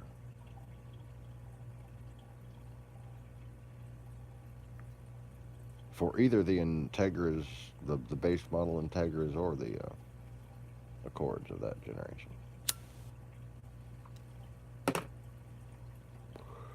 Now your Integra GSR came with 113 pounds-foot of torque and 170 horsepower, or 160 horsepower. Okay. Your Civic Si, 111 pounds-foot of torque, 160 horsepower. Your JDM model, 170 horsepower.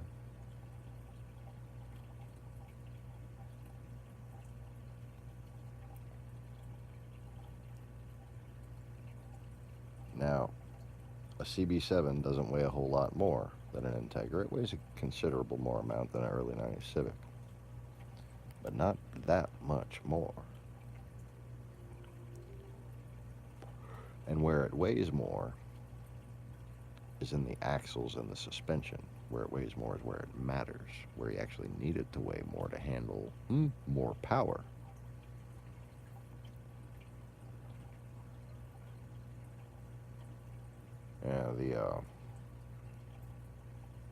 The F-22 has, I think, 134 pounds-foot of torque. It's right below its horsepower level. The H-22 in the USDM spec has 190 horsepower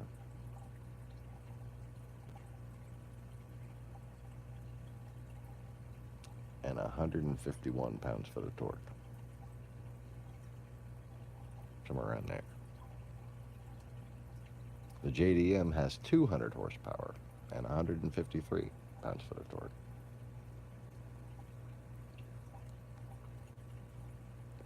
Your K20 by the way, has like 158 torque, 200 horsepower for the RSX in America. K24 has like 163 torque and then goes up to 240 horsepower.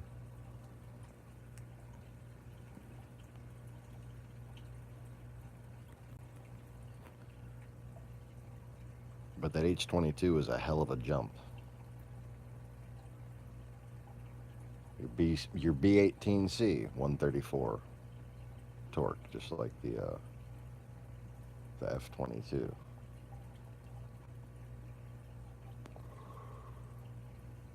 B18C 180 horsepower.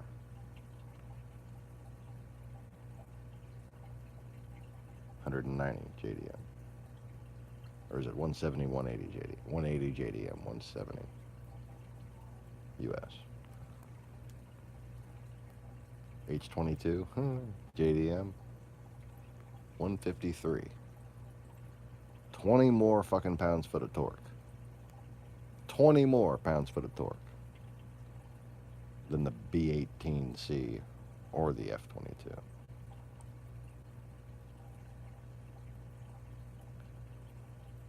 .200 horsepower.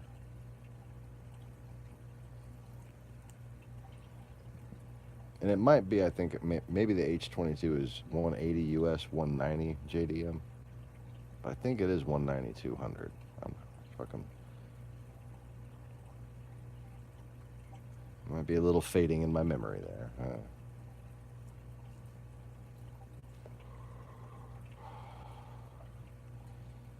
But either way, from 140 to 190,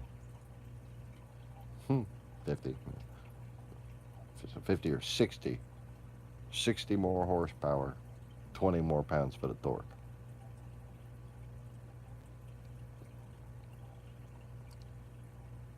The gas mileage is still phenomenal. One thing I would tell you about H22 ownership is that you don't want to repeatedly rev them because they're old, and you know that carbon graphite cylinder is, you know, worth preserving. But in order to help preserve them, that engine cylinder restore, that stuff that kind of ceramic coats your cylinder, that's some handy shit when it comes to your gas mileage. But here's the thing about that. You don't want to leave it in the motor. You want it to do its thing for a little while and then do another oil change, and then keep it from settling and gunking up different parts. That's how I use it, and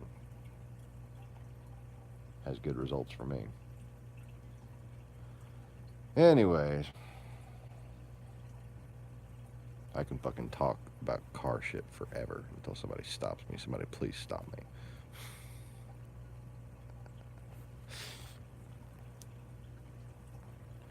I'm hoping to finally get the AC fixed. I know I've been saying I'm going to get the AC fixed every fucking tax return for years now. Hoping to finally get the AC fixed in my Accord. That is not the fault of the swap. That is entirely my fault that the AC doesn't work. There's another reason why to go H22 swap in an old Accord. You can have AC still. You can have your power steering still. You can have your cake and eat it too. You can have it in an automatic.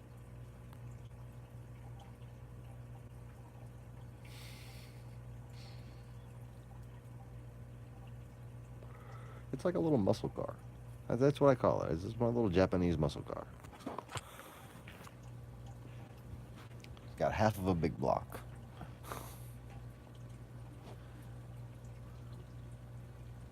That long body look to it.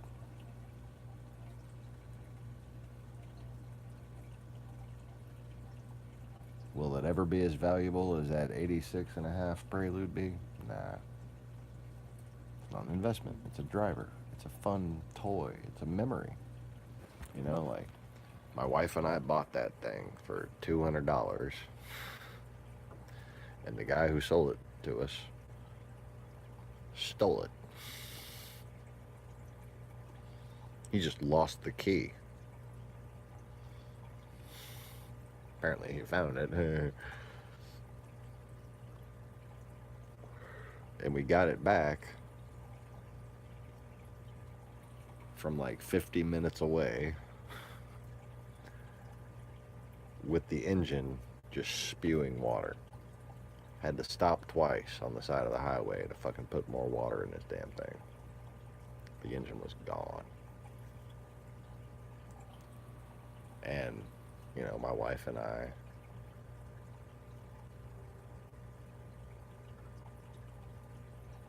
shared in the experience of fucking building a badass little swapped Honda because we were pricing out the engine shit, okay? You get a used motor, it'd be about $1,000. All the shit that you need to do with it, it's gonna raise it up to about $1,700.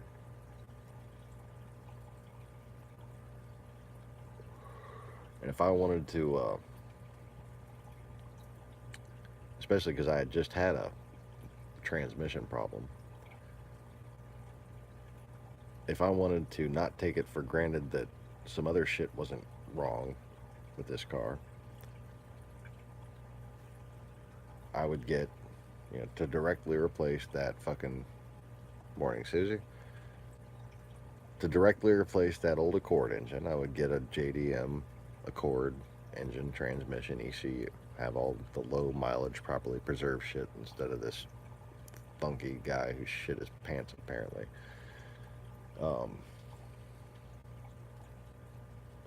He had skid marks, okay? He had visible fucking skid marks. We really needed a car. Anyway, so we get the H22 instead because it's 1,500 plus 150. It was like 17 something or 1650 shipped for the Accord motor, and it was 1850, $200 more shipped for the H22.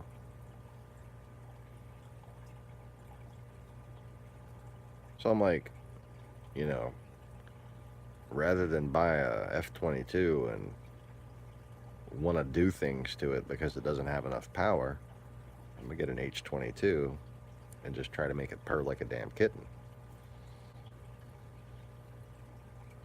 So we got that H22 in. Had my my good friend Steve. It's funny. Steve owns, a guy named Steve owns owns H Motors, and a guy named Steve owns the shop that I use for my engine drops.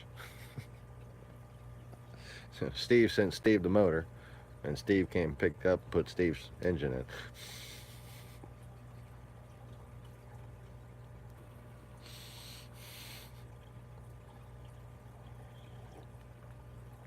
The two best Steves to know in the whole fucking Honda business. Because one of them can build a 10-second Civic, and the other can give you the motor to do it with.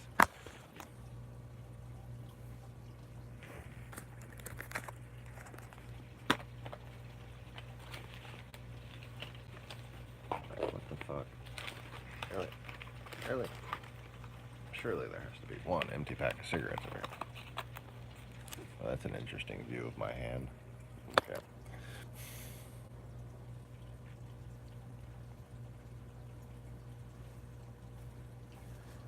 So,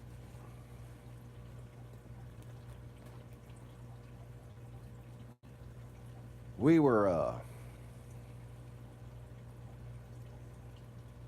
pretty happy-ish with the fact that it was a running car, you know. It was nothing to complain about. I had done the bushings and the brakes on it. Because if I'm going to send something to Steve, I'm going to have him fucking combine labor, you know. And I get good deals on shit on eBay and shop around and, you know. definitely walk away happy from the deal that I find, right? And probably got everything put together for less than 3 grand.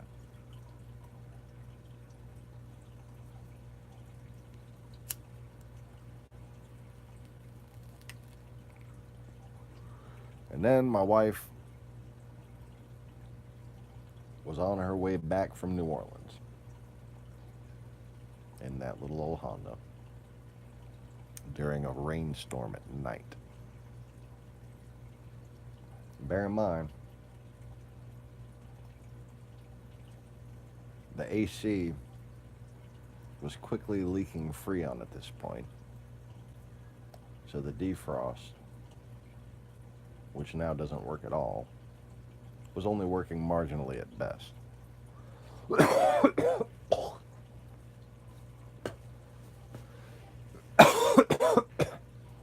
Not some sort of cold, rainy night like people in most parts of the world where you can put the heater on and it defrosts and that kind of clears things up. No, no, no. Here we have the humidity.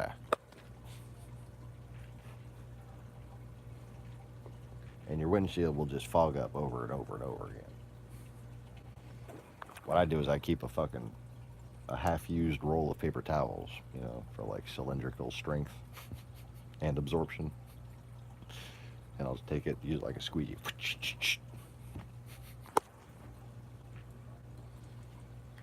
Got my little my inner wiper.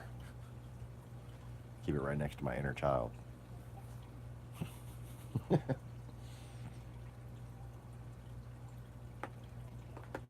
Well, this 18-wheeler just kind of got over into the fucking right-hand lane in a hurry because they needed to exit. And she got ran right the fuck off the road and partial overlapped a fucking sign on the side of the highway.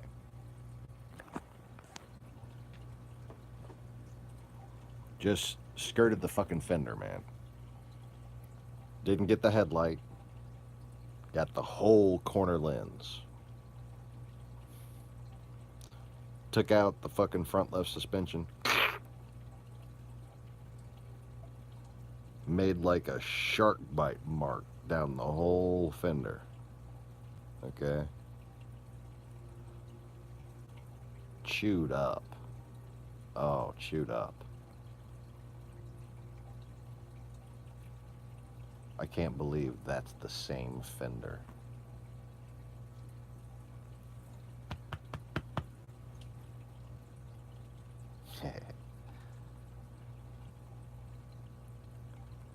Now, if you've seen those pictures of my wife out there in one of my fucking wife beaters covered in grease,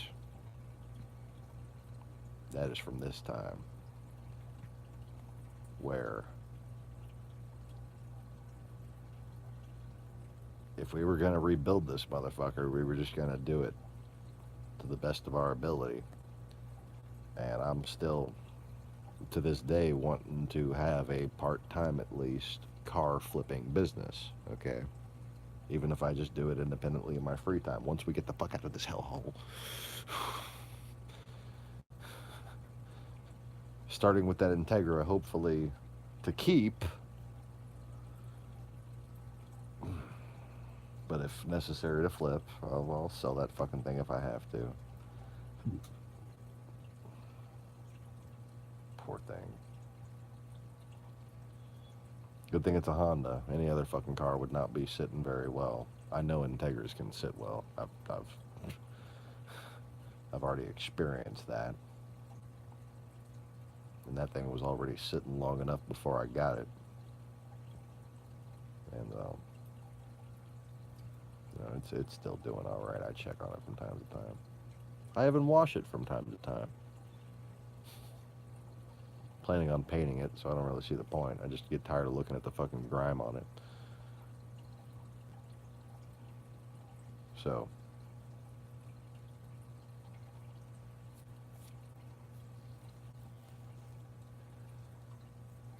that's when we went and got the rest of the fucking bushings installed. Replaced the steering rack.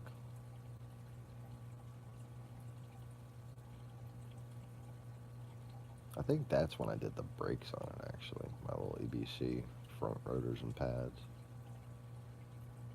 That's a great deal for brakes. They're really typically high quality, matched ABC brake rotors and pads. Almost as cheap as the Chinese shit, you know, almost as cheap as the little eBay rotors, you know, but a whole different level of, like,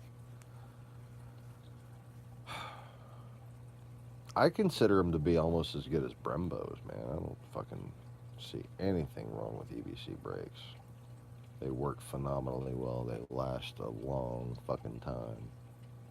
They don't rust very much. Good brakes. Anyway.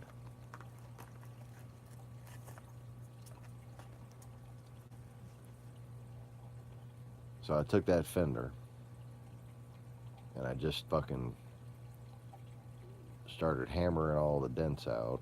Got a set of clear corner lenses for it. Got a little set of clear little blinker marker lights. You know, like where the little fog light looking lights are. Those are signals. Got my little front grill. Got my little spoiler. And I had this, I got one of the two chairs. I had two matching wooden chairs. That one's falling apart still too, but the other one was falling apart a lot more quickly. It was like just came apart when sat on and was just sitting in pieces.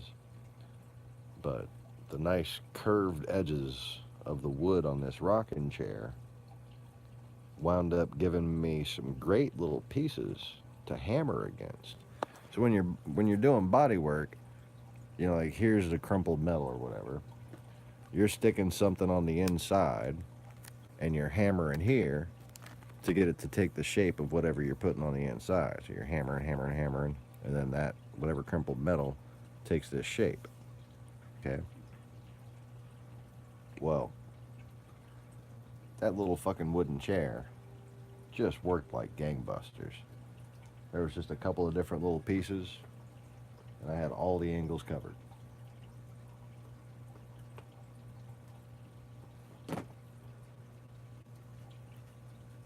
And I was just doing research. I was watching videos on YouTube. I was reading the instructions on the fucking people that were trying to sell me shit. And I spent a long time just deciding between whether or not I was going to go with some cheap single stage urethane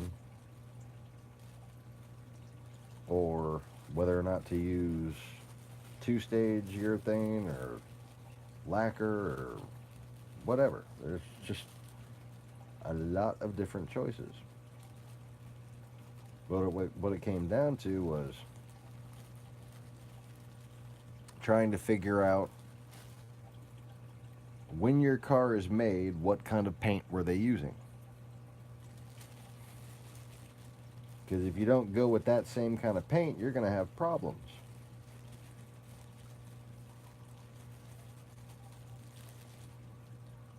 That's when they usually fucking, like, if you got an old lacquer style paint,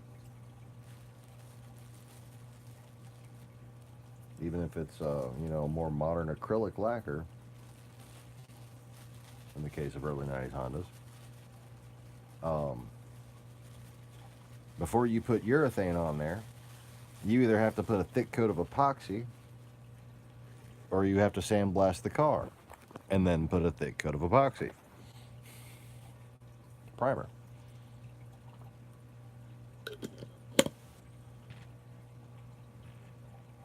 You know, I don't like doing anything until I really fucking learn the ins and outs of it.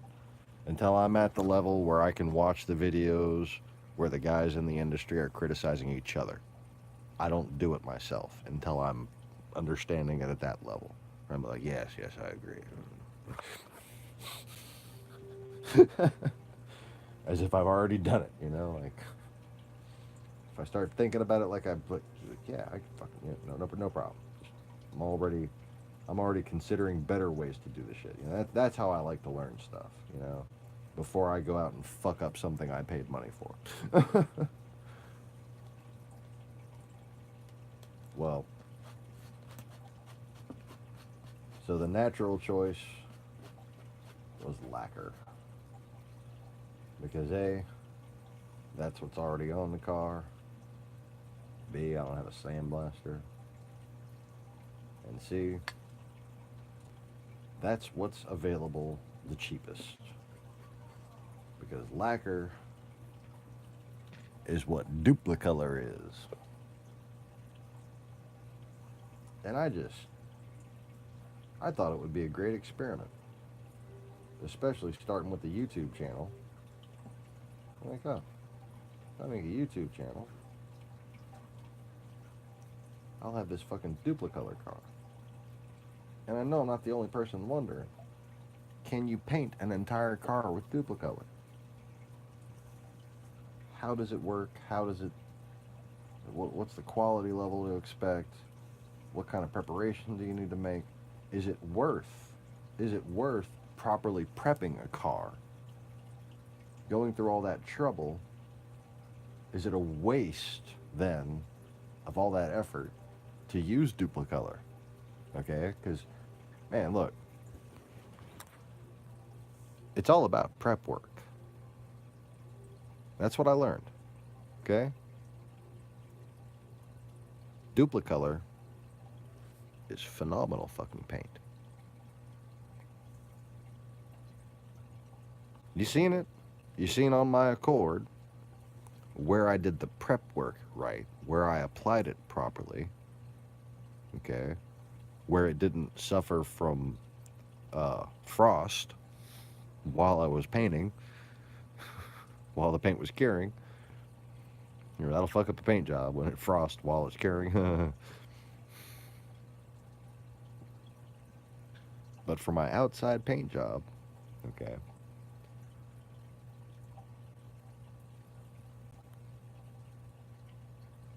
doing the body work and then the staged grit sanding, okay, down to 150 grit before painting, then using 200 grit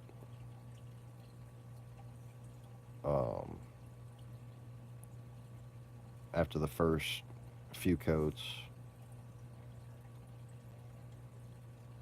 and then painting more, and then using, was it 2,000 grit, or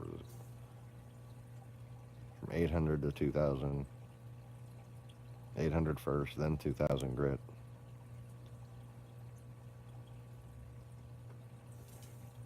Wet sanding, sanding and washing, sanding and washing, sanding while washing. Then clear coating, and then 2,000 grit, and then more clear coat, and then more 2,000 grit, and then polish, and then wax on fucking duplicolor lacquer, using nothing but duplicolor primers, duplicolor lacquer,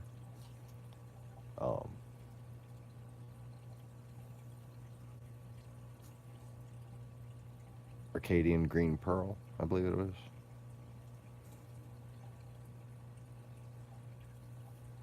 and duplicolor clear.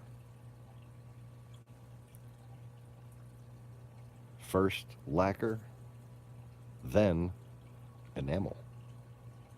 Oh yeah, oh yeah. I used enamel on top, strategically thicker, more coats basically. Well, actually, just kind of like a double spraying during the same process. Like started there and then went around and ended up there too. At the bumpers and on the impact areas, and then I went around and resprayed like the door handles and shit with the enamel, just to make sure that the surface on those areas was better. And the front of those fenders, where it looks so shiny on the front right there, that's got enamel on top.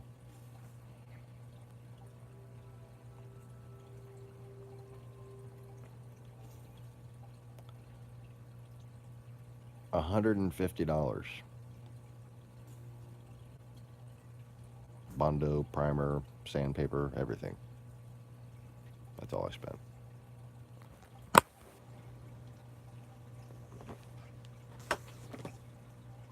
Now I know it don't look that fucking great, but it looks a hell of a lot better than it did. But what it tells you, what the the lesson learned there is, it's not the quality as far as the paint goes. It's the quality of the process. Having a paint booth. Okay, if I had a paint booth, that whole car would be looking like those fenders, basically. Really just meant to go wrong. But after all the different things that I knew were going wrong at that point, I was just not worried about it. That paint job was basically an experiment to see what would last, what wouldn't. And it was meant to hold up long enough, 5, 10 years tops. I never really thought it'd be this long, but here we are.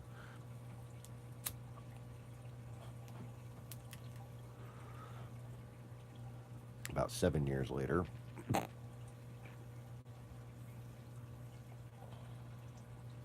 been at least 5 since we painted it. Fuck.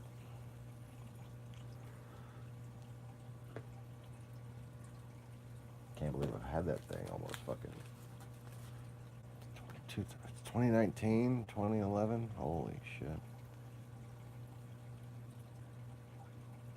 Wow. Had a car for 9 years. I feel like an old man. Holy shit. I've had a car for 9 years.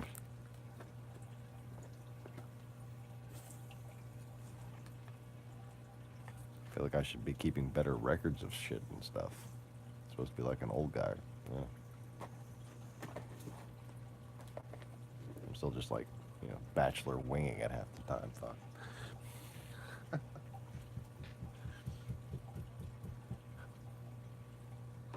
In fact, the invoices for my fucking automotive expenditures are probably one of the only thing I effectively track.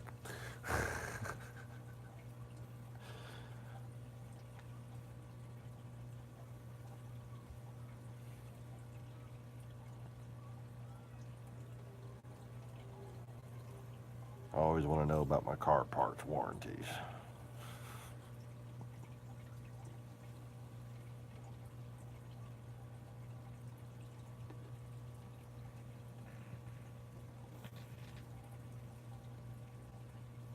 Anyways. Fuck am I even talking about over here?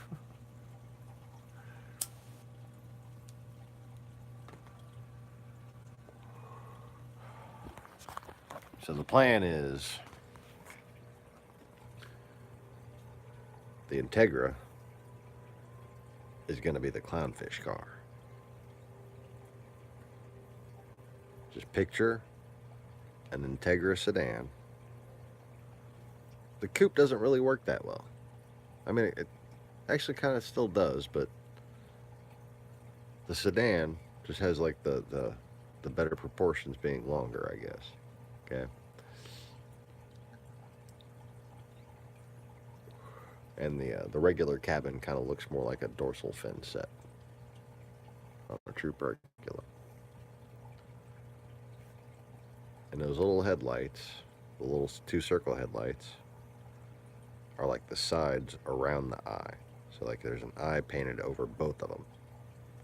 And then what's exposed of the headlights becomes the whites in the eyes, right?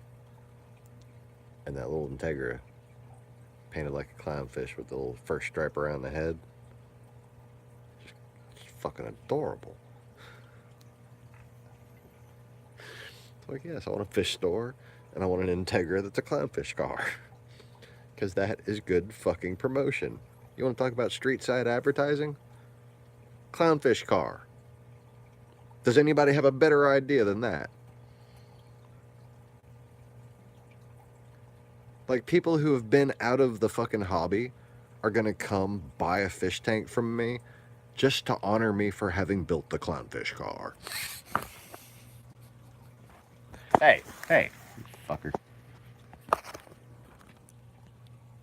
Shits.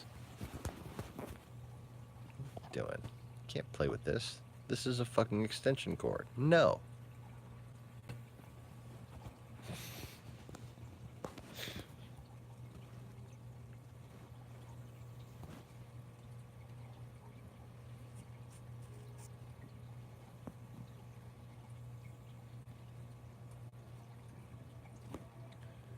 Nobody cleans the floor in this house. Nobody except my dumb ass.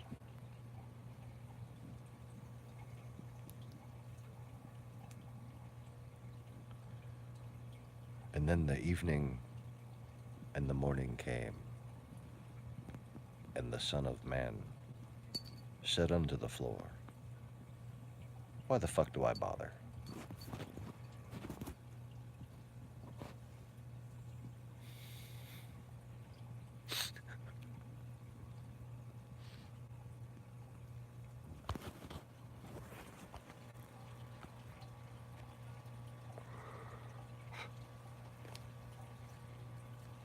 Yeah.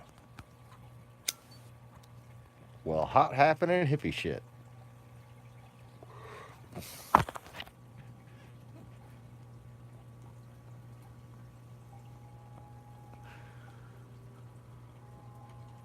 What an odd time to throw some magic in there, Sean. I don't know. I'm tired of doing it for reasons. Now I just do it for fun.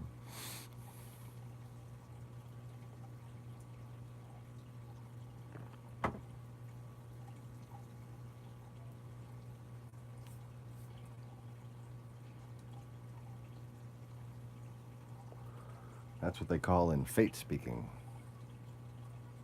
which is kind of a lost art these days. Something alluded to in the Bible and vaguely taught without meaning or purpose by some preachers, some good preachers.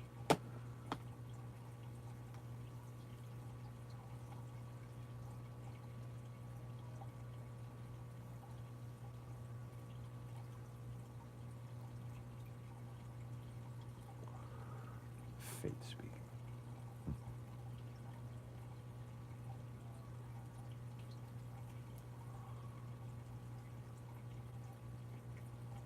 It's like when you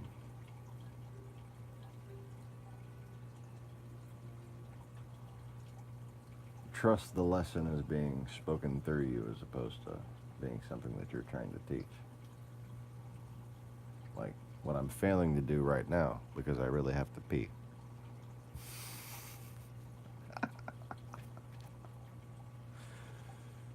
That and, you know, Misha's fucking being adorable. I love you so much, kitty witty. Like, fuck off, I'm grooming myself.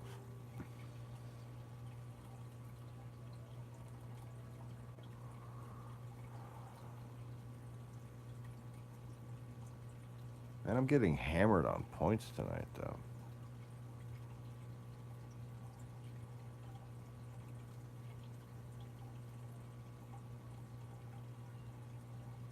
Yeah, I lost one again.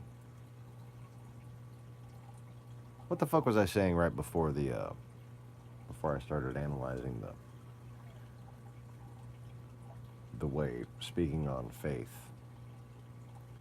there used to be like a term for it. I was just kind of vaguely Englishly translating it into.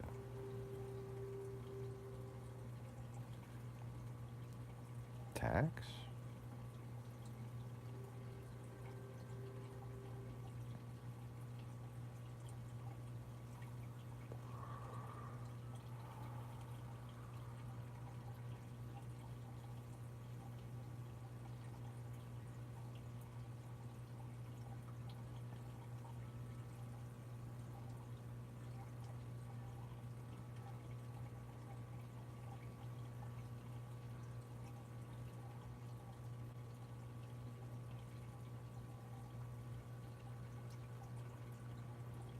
What the? What? No, I'm fucking wondering what the hell I'm saying.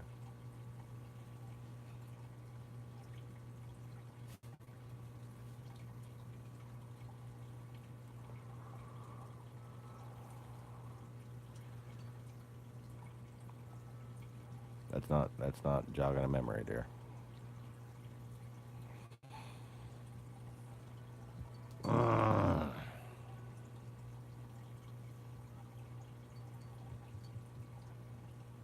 What do you have, Cat? Oh. A hair tie. I should have known.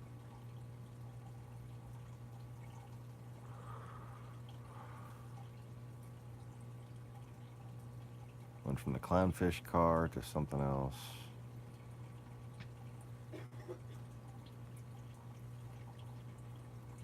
Yeah, I know it was something deep, wasn't it? Just like turned for the deep, and then,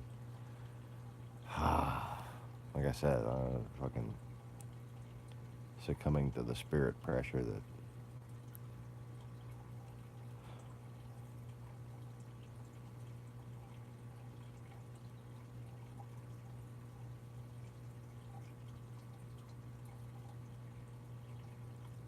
Kind of keeps people from making a lot of the analysis that I have. I don't like it when the same thing just happens to me to fuck with me and make me feel like an idiot.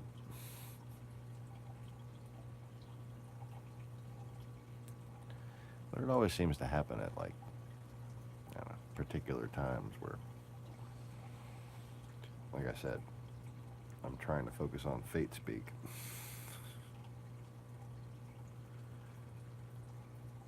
And then I worry about I'm reaching too far, and then I fucking sidetrack to try to justify something. And I start debating myself out loud. Hold on.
All right.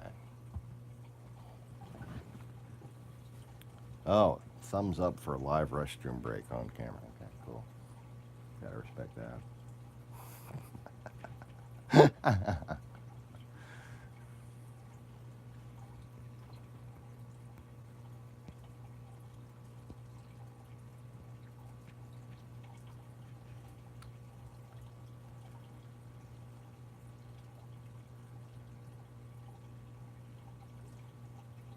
But anyway.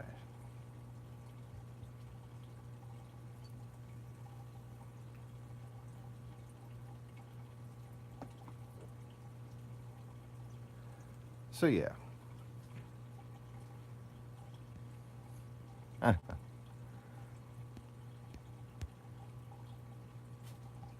Anybody remember what the hell I was talking about? Whatever. Guess I can get back to the clownfish car.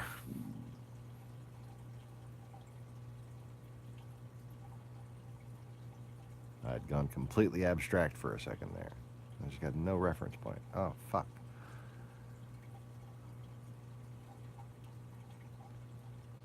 One of these days, I'm going to have a little teleprompter just set up to just remind me of what the hell I was talking about. I'm telling you. Just just gonna let it type what I was saying. Even if it doesn't type it accurately, it'll be more help than, you know, brain farts.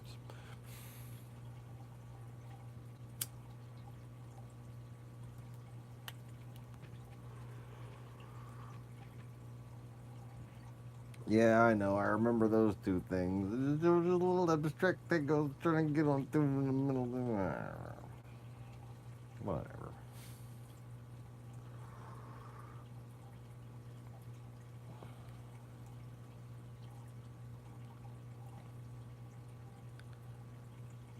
But the greater point is, I guess, if I could tie it to the topic of the video.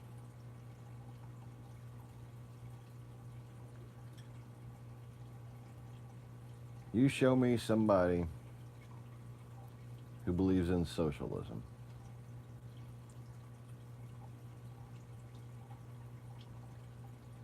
I'll show you somebody who's never had any good ideas.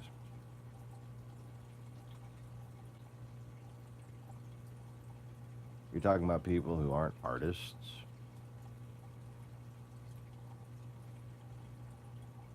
They're not inventors.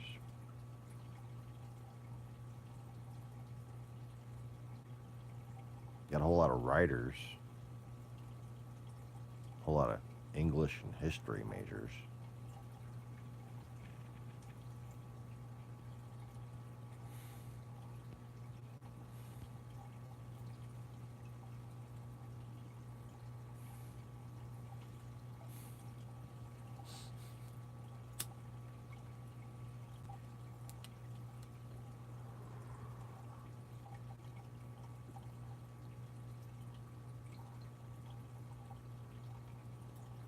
But you don't have people who actually know the value of making something.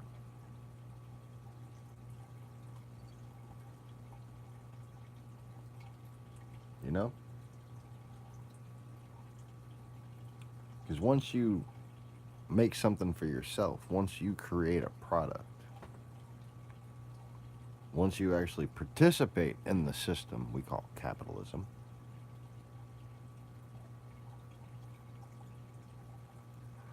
you realize that this is simply the expression of the works of hands. That's what money is. It's an expression of work done.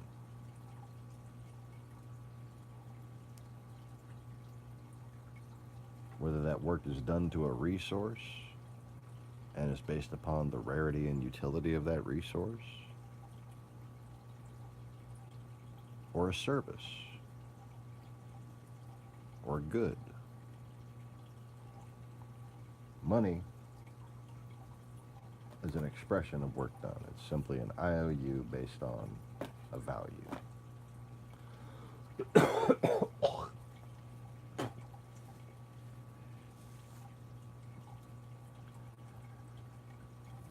And once you invent something, once you realize that you can fucking start a business plan, once you realize that you can get into real estate without even having any credit, all you have to do is creatively invent something. It doesn't have to be like a $4.95 plus shipping and handling invention that you see with the little blue screen. But wait, you know, it doesn't have to be one of them fucking things. It doesn't have to be something they sell at Walmart. It doesn't have to be a web app. Creativity, when it comes to real estate or flipping cars, two of the most basic fucking commodities of survival, okay, in a modern age. One, cars, that's a trap you can get into on your own, okay? That can be done very poorly, very easily, okay? You can go broke real quick. It's a one-way ticket to a divorce in a lot of cases. But real estate, Let me tell you what Grant Cardone means when he says chase the deal, not the money.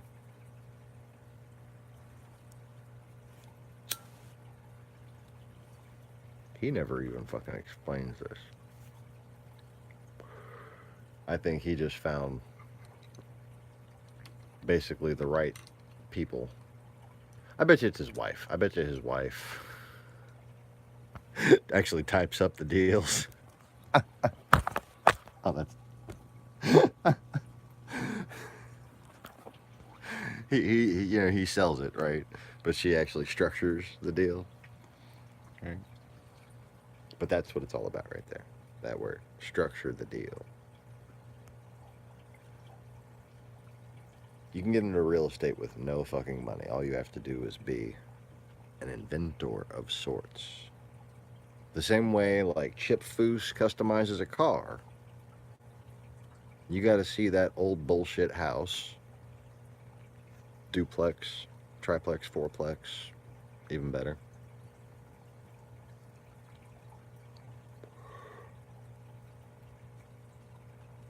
The more units, the less it matters that you don't have any money. What the fuck are you talking about, Sean? Yeah, that I spoke correctly. The more units, the bigger and more expensive the property, the less it matters that you don't have shit.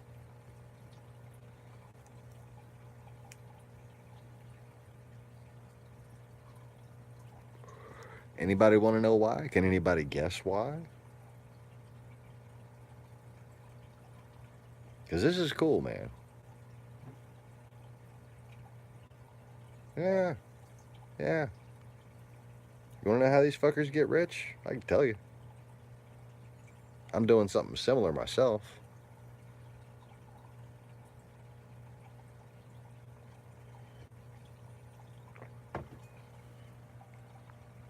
They call it BRRRR. Buy, rehab, rent, refinance, repeat. That's how they build long-term net wealth. That's essentially what Cardone Capital is. He'll tell you himself, it's not his money.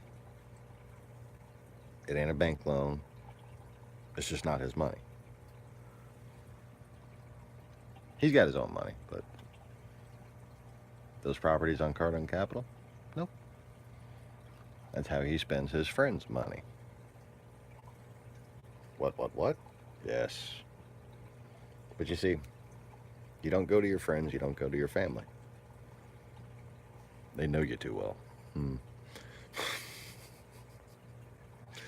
And mystery is the basis of lust. You know? Whenever you're on that first date, you're focusing on the attractive things. You don't know that she's crazy yet, you know? Oh, she's fucking crazy. She's hiding it there. So that's just, you just think about that. You think about that first date principle. All you got to do is find some people that you can hide your crazy to.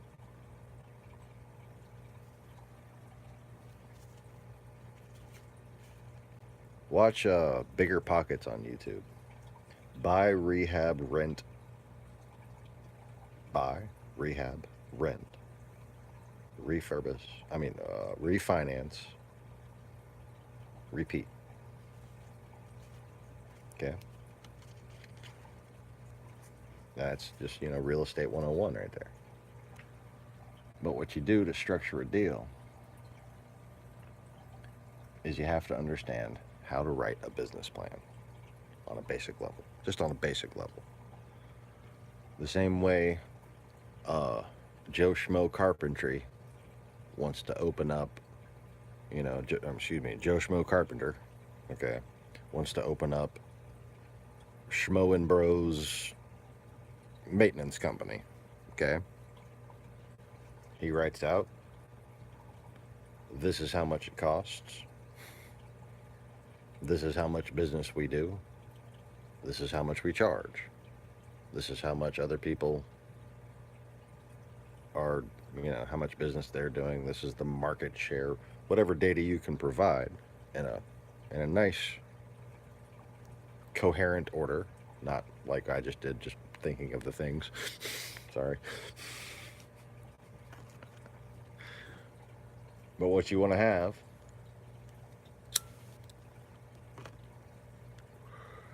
is simple. Here's how much money we can make, and here's why. Here's how much it's going to cost, and here's why. This is how much money I need to buy it, to get started right now. Okay? And, like the basic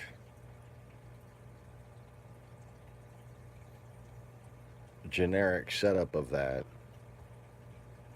would be to plan to establish an LLC and have all those people as shareholders in that LLC. That LLC purchases the property,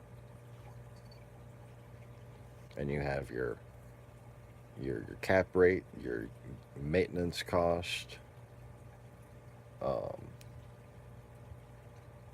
If it's a matter of raising half the money and then going to a bank because you got okay credit and you have half the fucking money raised from other people. Okay.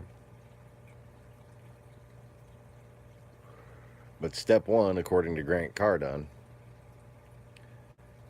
is to go in and act like you can buy the property and negotiate a price before you even have the fucking investors. That's pretty ballsy, but I don't know if it's necessary. I can see how that would work, because then you got your deal. You really can't structure a deal until you go and do some fucking negotiating. That's the sticker, okay? Because if you're sitting there basing shit off of asking price, if you want to try to calculate what they'll go down on, how much they'll sell it for, your calculations are going to be sketchy.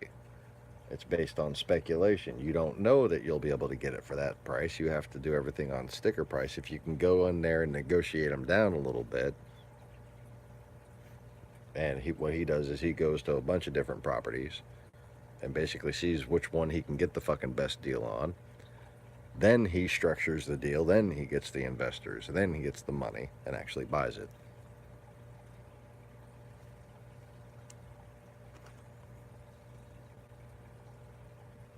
Hot shit, man.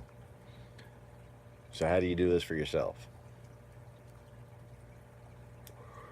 Well, they say the minimum units to have an attractive portfolio to investors. Again, you're trying to attract people that you don't know. If it's somebody who's related to you with money, you want it to be somebody who, doesn't talk to your mama and she doesn't bitch about you to him, like something like that, okay? So 16 units. That's 4 fourplexes, right? 8 duplexes. That's a row of fucking duplexes. That's pretty hard to find. 4 fourplexes isn't that hard to find.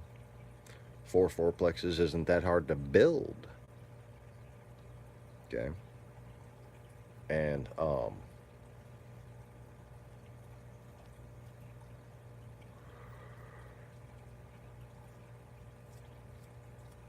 I can't wait to be in a position to give you a quote on that.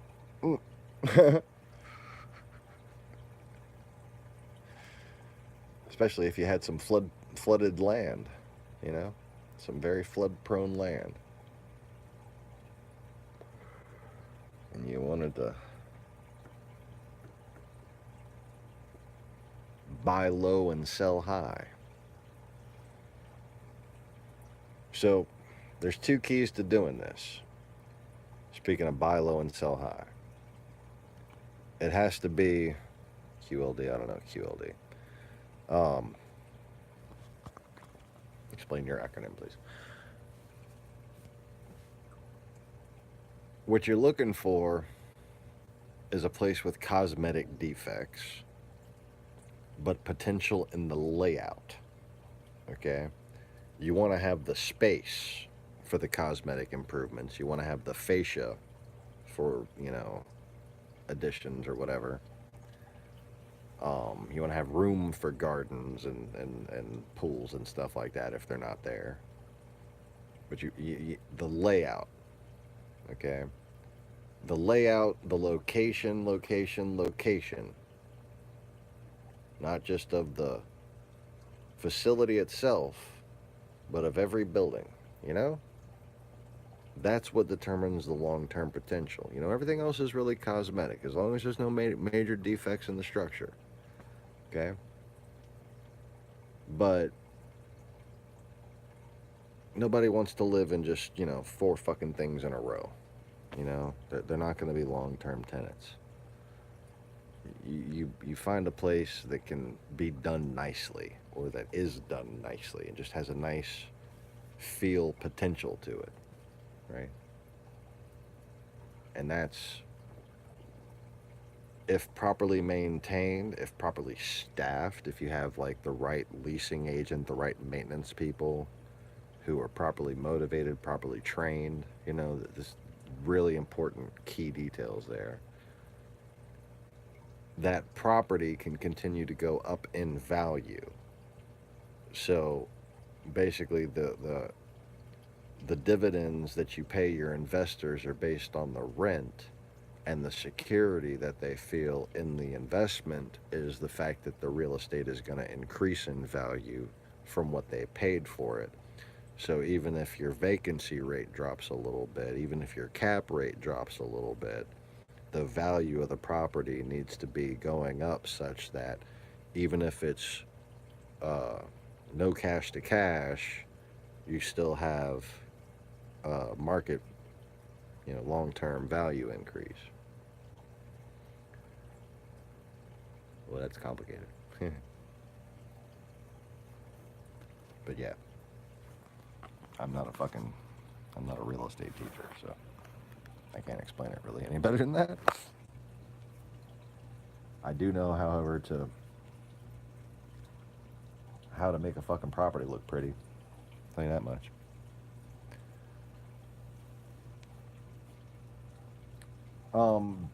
No, it's the capitalization rate.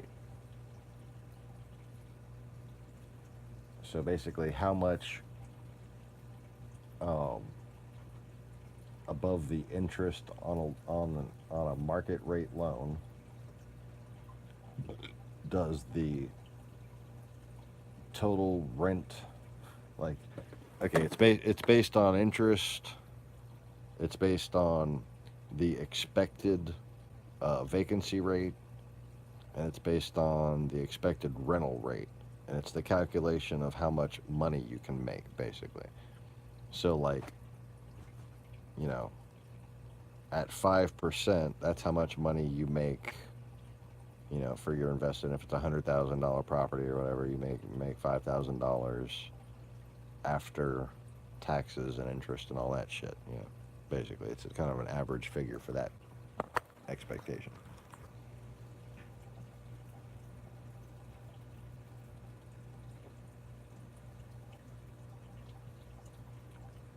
And if you're looking at, here's the deal. If you're looking at single family houses, you're looking at 3 to 5%. Okay? Cap rate's a good thing to discuss as far as this goes, as far as this whole strategy goes. It's pretty easy to understand, okay? Once you consider it like this. Single family house, if you buy it, renovate it, rent it out, your cap rate could be as low as -1. You can still make long-term, you can still build net wealth on that, okay? If and only if the market goes up. If and only if the value of that property increases consistently, okay? Above market average. At 1%, at a cap of 1, it's likely to increase with market average. Okay? So basically, you're making no money. You're not paying in anymore. At -1, you're paying in quite a bit. At 0, you're paying in a little.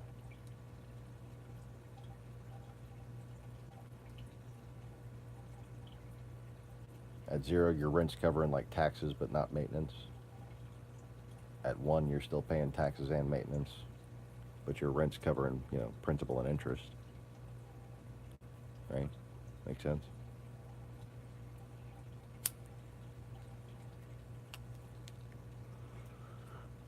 And this is just my way of looking at it, okay? This is just my way of looking at it. Please go look at Bigger Pockets and other people who know more what they're talking about. It's just my, fucking observational experience mostly. And, what I've been cramming, what I've been learning from these people, too.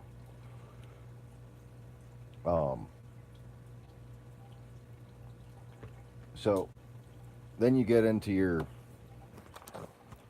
single family houses that your cost is like $900 a month on with your loan and everything, and then you can rent them for like $1,100, $1,200. You're at like a cap of 2 or 3 like that. And then there's the ones that are actually profitable. We're actually making a few $100s a month. You don't have to wind up putting it back into maintenance and shit. Those are like a cap of 5 at best. Your multifamily houses start around 5. Okay? A really good multifamily house, I'd be like 9. Like 400 units.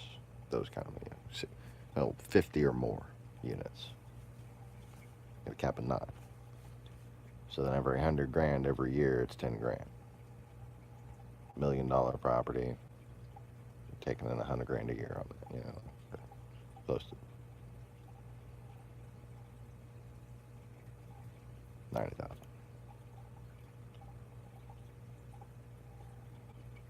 So that's basically, you look at that cap rate to see what's worth structuring a deal on.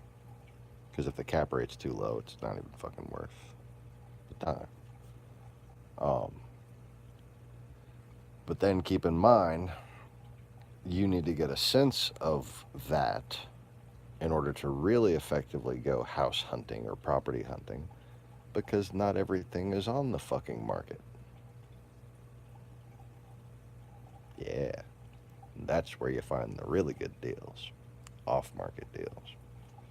Take some fucking hunting, but you can find them. And from what I see, the most successful method of finding these deals is leaving a note on the property. Just driving around and finding them. Literally, physically just driving around and finding them. Like, what the hell is that? Why doesn't anybody live there? Or if people live there, it looks really run down. Whoever owns that doesn't look happy they own it still. You know? Like, there's your fucking 16 units right there. Got weeds growing up in the parking lot. Got a couple of abandoned cars sitting in the parking lot. Maybe they had a fire in one of the units. Oh, please. I love it.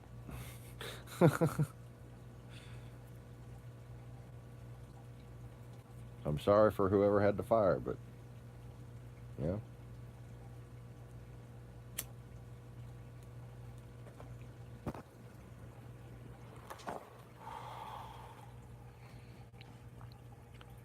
So as far as I can tell, as long as you're doing a single endeavor, you can use independent private investors. If you then want to leverage that endeavor and do the carbon capital thing, okay, or if you want to publicly advertise your endeavor, you have to get accredited investors only. and that's in America. I don't even know how it works in Australia, but it's probably conforming to international law, I would think. Um,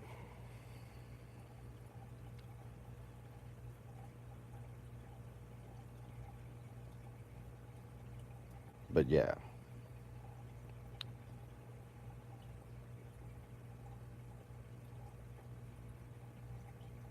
so from the point where you have that first property and you start to build equity in it to repeat, you leverage that equity with accredited investors or the same group of investors. Um, but yeah, you better have something telling the first group of investors that you're going to do it. Otherwise, you're fucking running a Ponzi scheme, in my opinion. Um,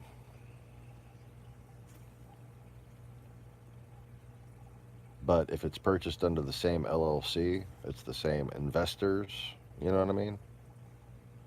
You can go back to them for more money, or you can have a corporate meeting with them, board meeting with your investors, and say, look, let's take on some accredited investors, leverage this, and get us another property.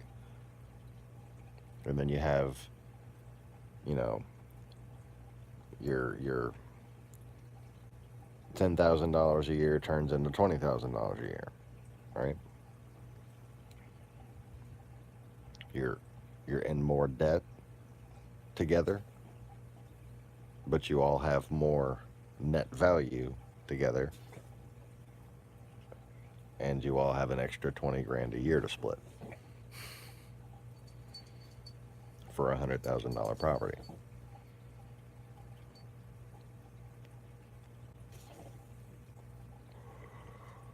So you try to, like I said, buy low and sell high. The cap rate doesn't mean you're locked in at that 9%. There are 11, 16, even 20% properties out there. Yeah. That's why I'm just doing the easy math. I'm just doing the easy math because that's what you should fucking strive for at a bare minimum. Okay.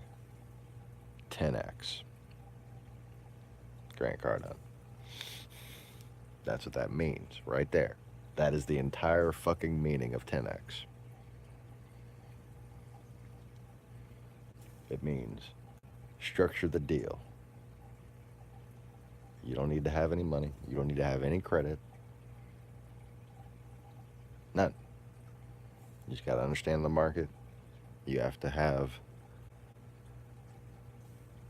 a fucking feel for properties, man.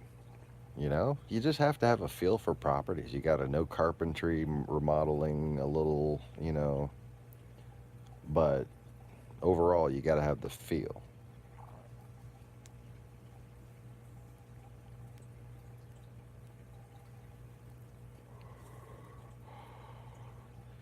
One of the reasons why I think my buildings are going to be so successful is because of the ancienty look to the architecture and to the external. I'm kind of mixing different histories, even. Okay.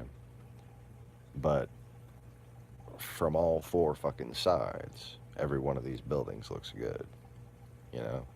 So when it comes to using it as a resort, you want to build a big fucking hotel and have a couple little shops and restaurants or something in the foreground, but in front of the beach. These fucking buildings I've designed, they're gonna look good from all the way around. It's just gonna be just a beautiful view,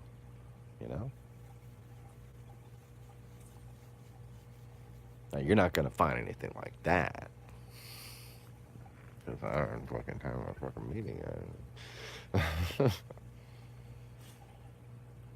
But when you can find something that has that, like when you're walking this way, everything looks good. Everything's like on like a display case type angle, kind of the way you set your picture frames up on your shelf, all kind of facing the way you walk.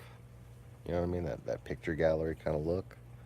Okay, things need to have like a spread outness to it.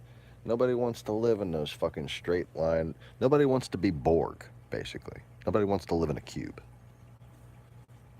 right? Those places work on the dollar amount alone, and they work until the building gets old.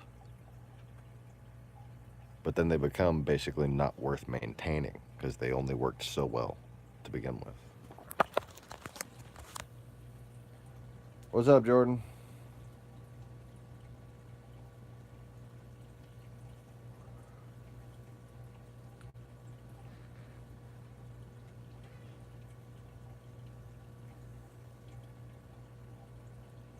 Right. I appreciate that. I agree. And I look forward to maybe fucking seeing how cheap all these bastards could have been giving away their books one day when I write my own. But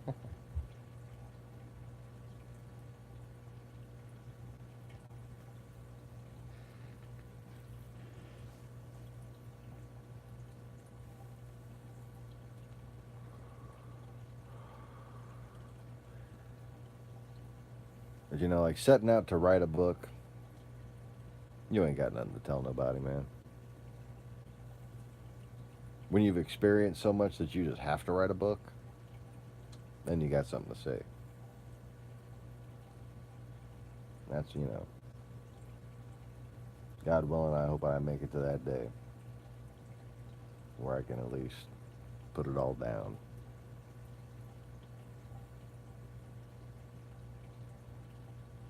Otherwise, people are going to have to sift through way too many damn live streams.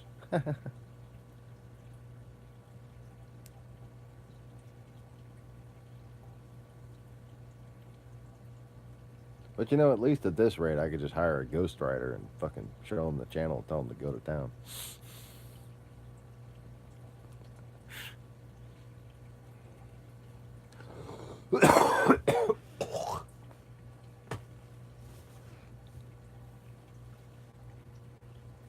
I'm kidding. I'd let Siri be my ghostwriter. Siri, do you want to be my ghostwriter? Bitch can't hear me right now. She never really listens anyway. Whore.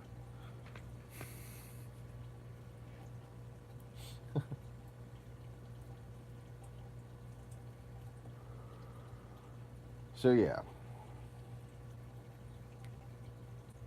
Chase the deal.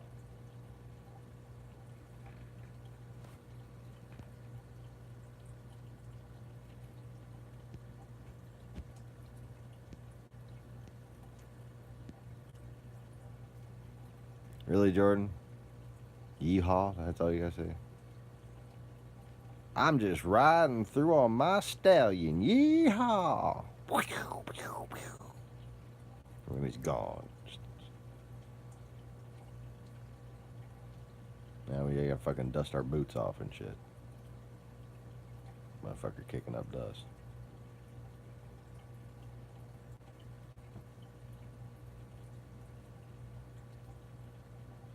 If I didn't already finish my imaginary shot of whiskey, I'd be pissed. Wait, what?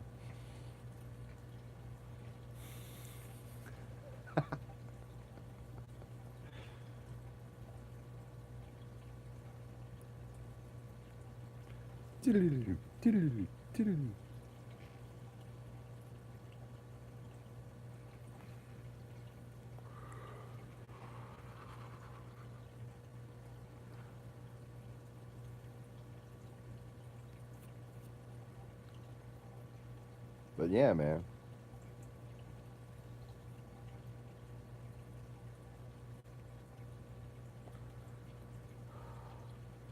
Susie, if you want to be somebody that can fucking partner up with me and help establish the whole Second Pacific Bridge, build a little business alliance just for the purpose of strengthening our alliance, right? Right?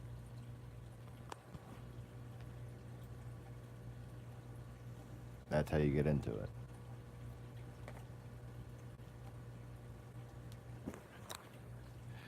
And if you have what it takes to get this done, A pool of people that you should be able to hit up is former bosses,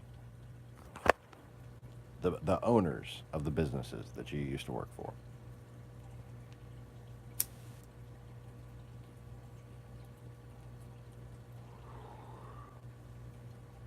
They should know your quality. They should know your potential. You know, say you fucked up a little when you were younger, but, you know, they should at least know that you had some damn potential. And if they don't, just go back to work. Don't bother. You don't deserve this. You don't have it. You don't have what it takes. Sorry.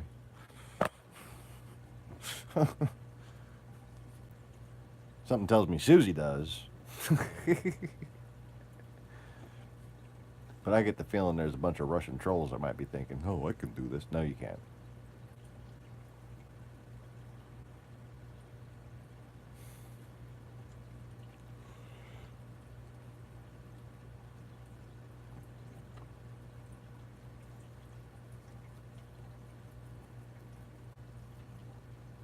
Anybody who's ever sent me money, I can go through the list of everybody who's ever contributed to the channel.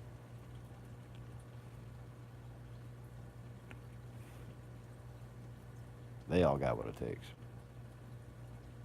I can guarantee that each one of those people has people that they don't work for anymore who would be glad to hear that they were doing better, that saw their potential. You know what I mean? You know, sometimes I feel like calling up my first boss from the grocery store.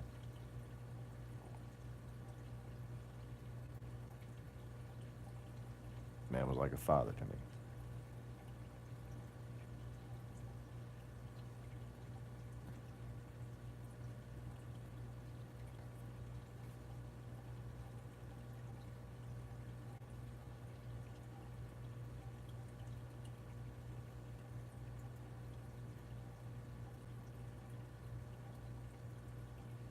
You know, you wonder, do they even remember you?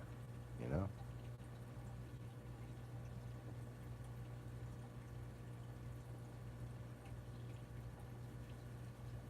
Like he would come and put his fucking hand on my shoulder. This is my guy right here. You know?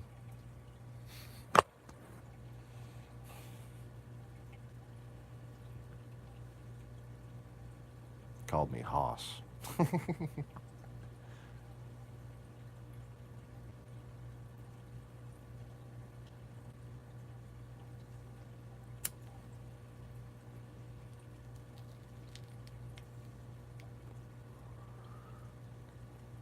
Anybody who's working hard, that's what he called you. Hoss.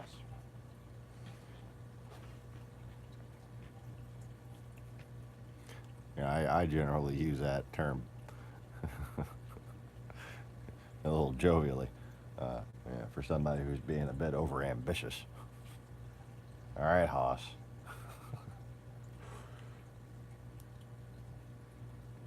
But he'd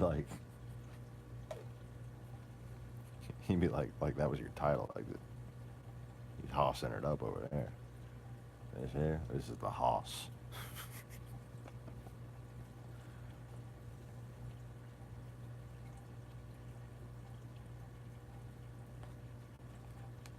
Man, the fucking day that he was mad at me gave me the shakes. Oh, he'd never been mad at me.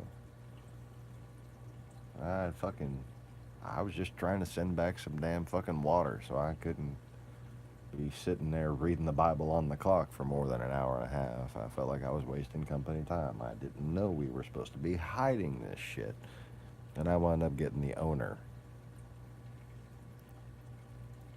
of 4 different grocery stores, mind you, chain of 4 grocery stores. I wound up getting him bitched out by the chairman of AG, supplier, Associated Grocers Warehouses.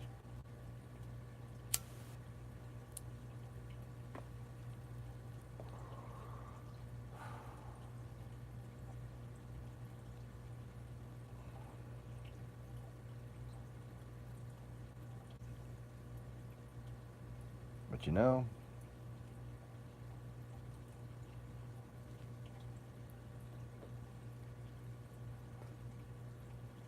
that guy was kind of a prick.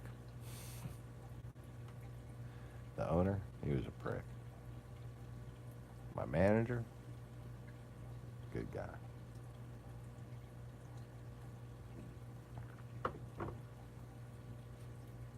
So that's not who I'm going to call up for an investor, is it? Nope.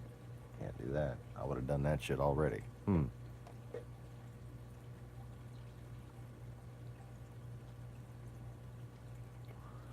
But you got to think of the people you left a good impression on, who are into different things. Not an owner of a single business, although they can sometimes help out a little bit. Especially if they're already into real estate. Oh, if they're already into real estate, they might be able to fucking hook you up with their agent.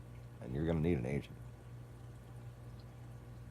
The first step before you go and try to get the deals, okay, right? Before you go out there and bullshit your way into negotiations, basically, so that you can structure a deal, so that you can collect investments or attempt to, you need to get a real estate agent who's down with doing this, okay? Because the real estate agent is the only person who can really run the comps, do the paperwork, do everything, and give you access, or be your access to the active listings database, or they call MLS, multiple listing database, or multiple listing service, yeah, something like that. That's it. Multiple listing service.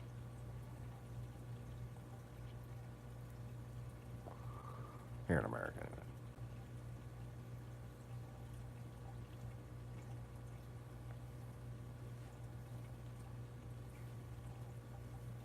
Because you don't want to be shopping for an agent and like wondering where the fuck to go from there. If people start cutting you checks and shit, you know?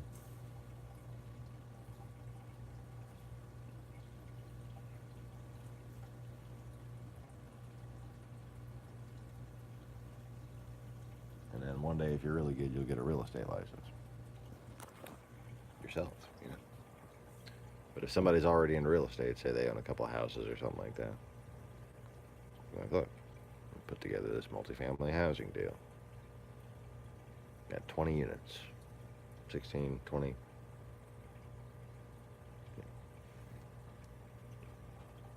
Instead of getting in debt, this is the strategy. I like it. Because I ain't got no fucking credit or any money anyways. So if I didn't have actual things to build and invent here, I would be trying to do something like this, like alone with my building project. You know, I would be just building a multifamily thing, right? Some office space or something like that.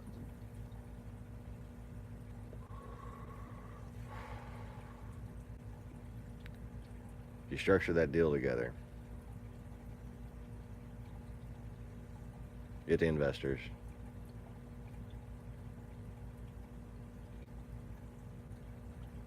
then you buy the property. You renovate it and you rent it out. All your investors get made whole, and you start collecting that. Plus, if you want to follow the Grant Cardone model to a T, you work in some little fees in there for yourself and a little bonus for your real estate agent friend, you know, like shit like that.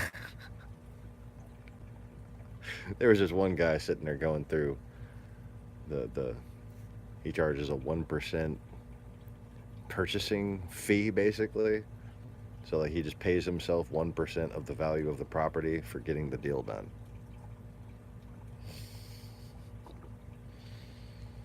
Like everything else comes out of that, you know, like the remainder, like he's get a 1% commission, And then if he sells the property, he gets a 1% commission on top of that.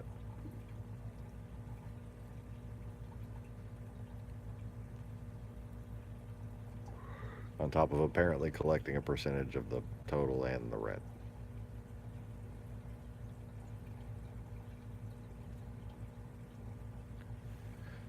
That's some finagling right there, man. So you don't got to be that full of shit to try to make some money in there. But I'm sure a couple of fees are appropriate. You know, you're doing work.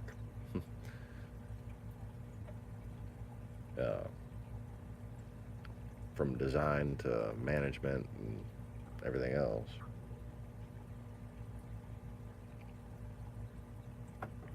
But what you got to do is find something that could have been nice. Could have been a great atmosphere type place. But some asshole just forgot about it, you know? Or if you find a cheap piece of land, do a lot of research on it, make sure there's not a reason why it's remained cheap. And, you know, if you can get if you are a carpenter, you know, if you're a general contractor or you work for a general contractor, you know somebody who's a general contractor and you have the capability to put some fucking buildings right there.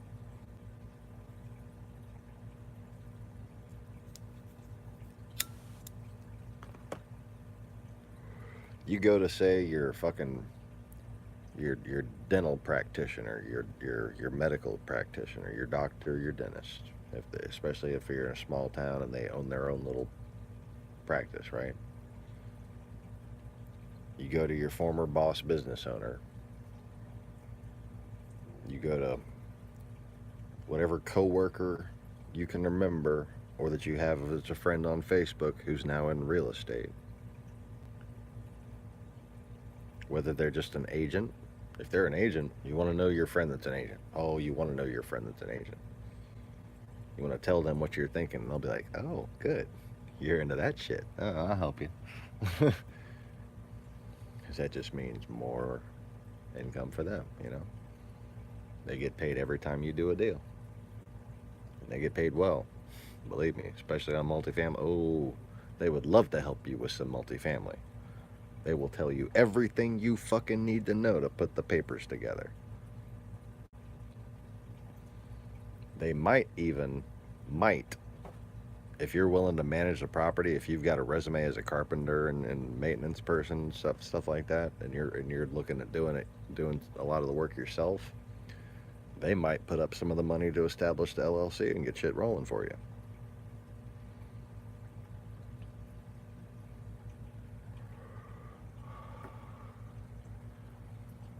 But, you know, one stumbling block, especially for me right now, reliable car with air conditioning. Gotta have a reliable car with air conditioning. You gotta be able to drive around and look for the properties and look at the properties. You find something,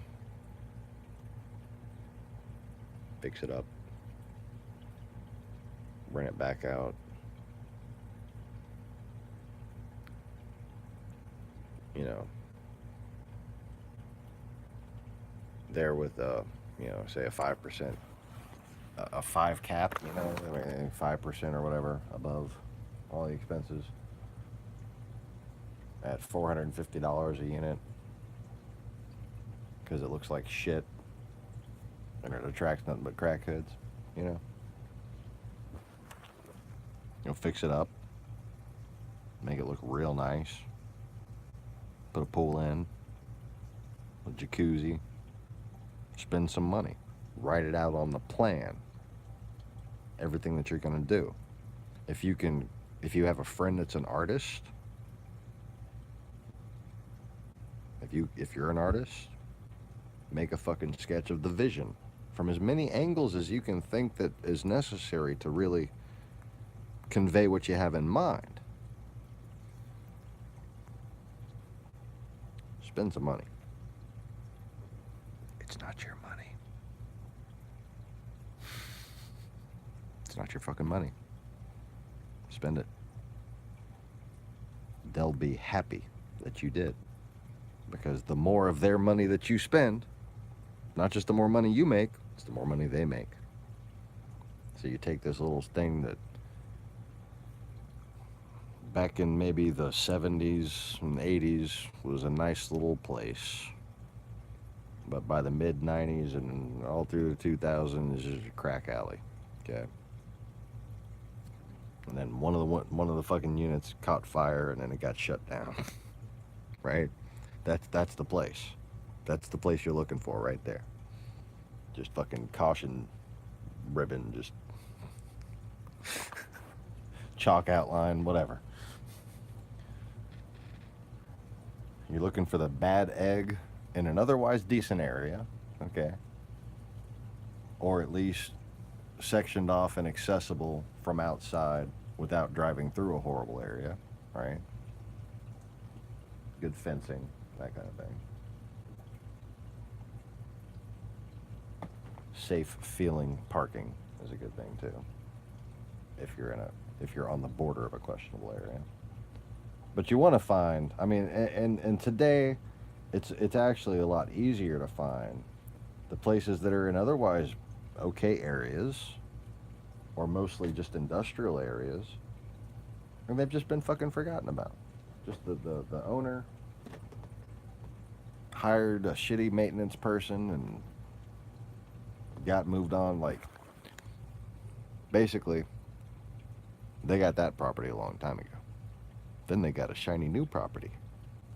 And they spent all their energy and time on that new property. And lucky for you, they forgot about the old property. So you're just going to go take that old property that they don't really want anymore off their fucking hands. You just got to be able to spot that. That's all it takes. You just got to be able to spot that. You know, wisdom. There you go. You're applying wisdom to make fucking money. Out of thin air.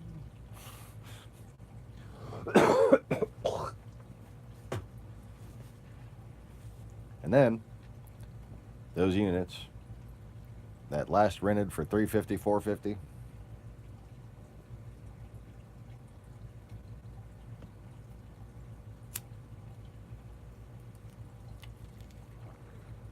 either they're already empty or the remaining crackheads are going to have to go. Because you're about to make them look really nice. You're about to clean them up. You're about to add a whole bunch of features and conveniences. And then you're going to charge $600, $700, maybe even $850, with plans to raise it up to like $916.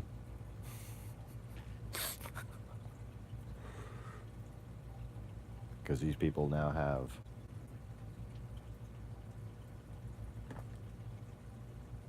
trash service,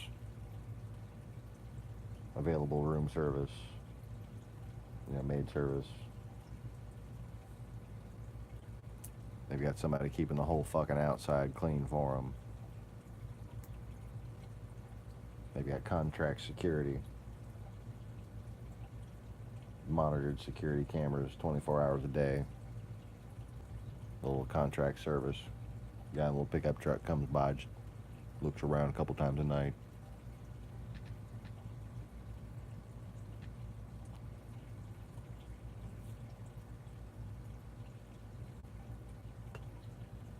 Oh.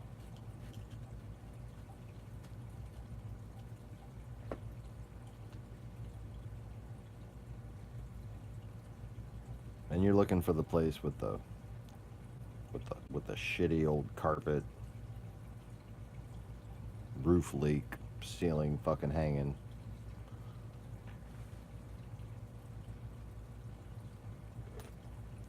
Because you want it to say, knew this, knew that, knew everything. You want it to be horrible. You don't want it broken at the core, okay? You don't want to crack foundations and shit, okay?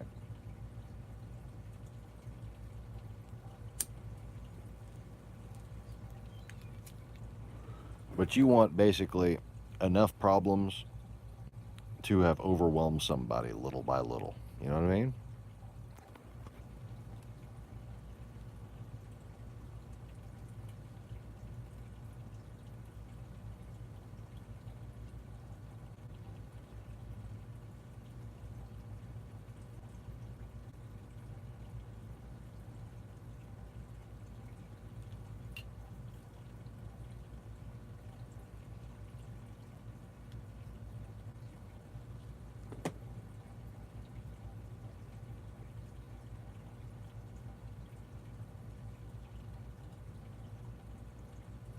Anyways.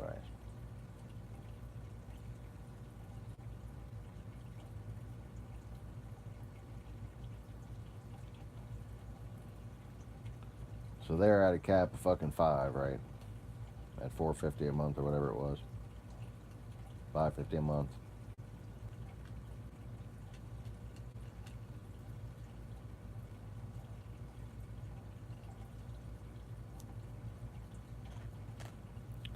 You go in there. If there's old people, you run a little senior citizen special. Okay? Nothing wrong with that. For existing tenants only.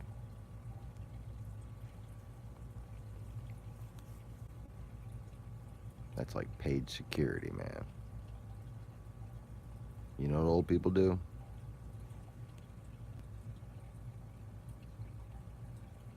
Every time they hear a noise, what the fuck's going on out there?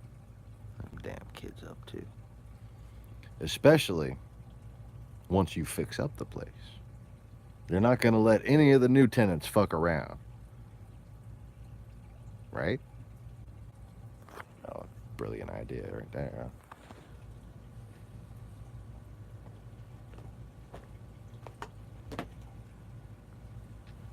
Don't worry about evicting old people. Don't evict the old people.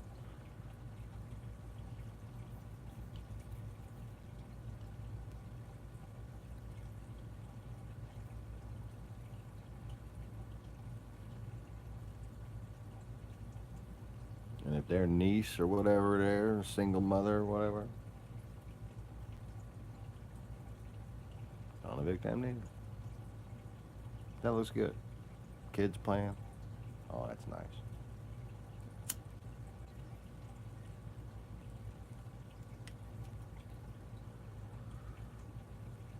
You see, don't think of them as a liability. You can raise their rent a little bit. Talk to them. Be like, ma'am, I'm afraid I'm gonna raise your rent a little bit, but I'm gonna try to do something for you. I just want to know how bad this would be. Okay, open up with your own number, and try to just negotiate with them. Okay, you don't want to fuck up their budget, but they're gonna be in a nicer place. They're going to have things provided for them that they didn't have before, right? So it's not out of the question that even the little old lady, the single mother, 24-hour security camera, oh, yes, I'll charge me $100 more a month. By all means, sir. Thank you for buying this place. The old owners were not taking care of it. Don't think you're not doing anybody a favor. You just have to see what you can do for them. And these fucking people who tell you to go and pretend like you're addressing their concerns, they're the type of people who say great question and don't sound like they mean it. I fucking hate that. If it's not a great question, don't pretend it's a great question. If you can't fucking pretend effectively that it's a great question, don't try to pretend it's a great question. You know? If it's not something that it makes remote fucking sense to say, like, you know, that's a really great question. Don't be like, that's a great question, and I'm, you know. Ah, I hate fake people. Don't be fake people. Fake people suck.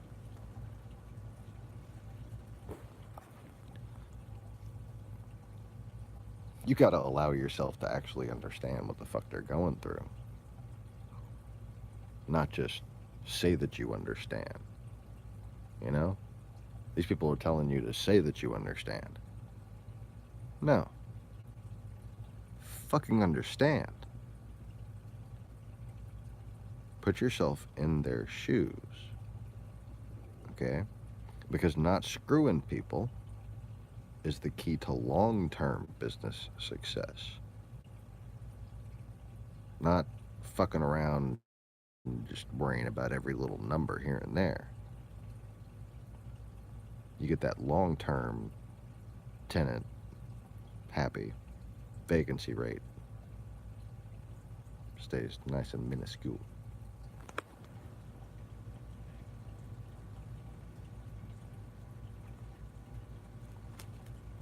And guess what? Those people,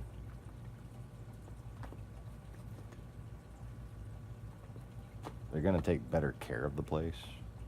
Not just as far as keeping an eye on the other high rent tenants that you have move in there.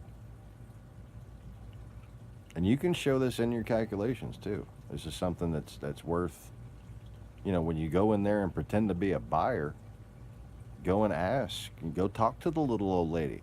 Spend an hour with her. Come back the next day, buy her some chicken nuggets or something, you know? Come on.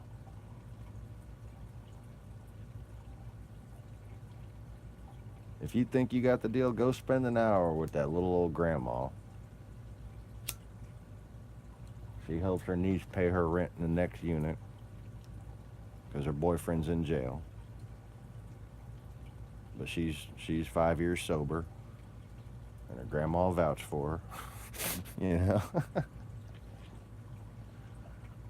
She got 3 kids and 2 that don't live with her.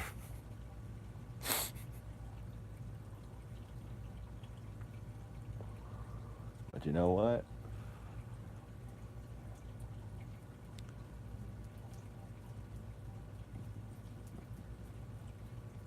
You take care of them, they take care of you.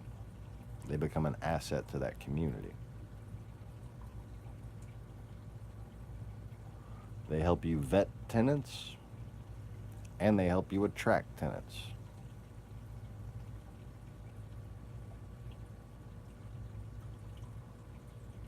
There's a lot to be said about the landlord who came in and let the people stay, let the little old lady stay.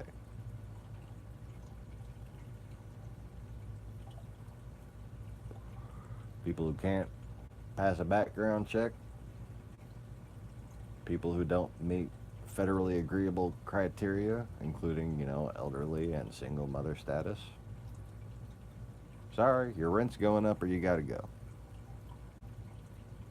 People who don't meet background checks, they gotta go to begin with, you know? And you're gonna have that, by the way, in writing when you structure the deal. Your plan for how to treat the tenants that are there. Whether you're gonna evict all of them, some people do. I'm saying you shouldn't. And I'm saying it's better financially. You can raise the rent more in the other units if you keep those people. Think about that. Those other units are actually worth more. Not only worth more, but more attractive. What I was saying about like the kids. Kids make it seem like home. You know? Without some kids running around, it's just a building that you're staying in. It could be somebody else's kids. Doesn't matter. But I've lived in different apartment complexes where there were and weren't kids. And when there's kids running around, man, you just want to live there because, you know, like, there's fucking kids running around. How bad could it be?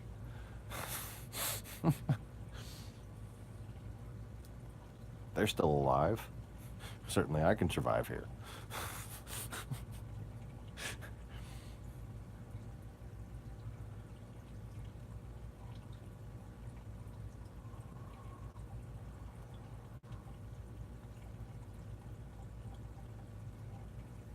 Anyway.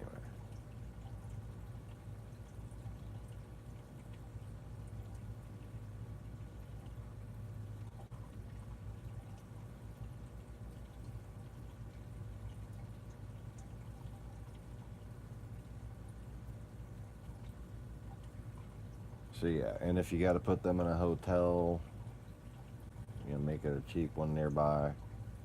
If you can, try to move them into a different unit, basically. I'm just trying to play all this out, like I'm, you know, because I might wind up doing it my damn self. If you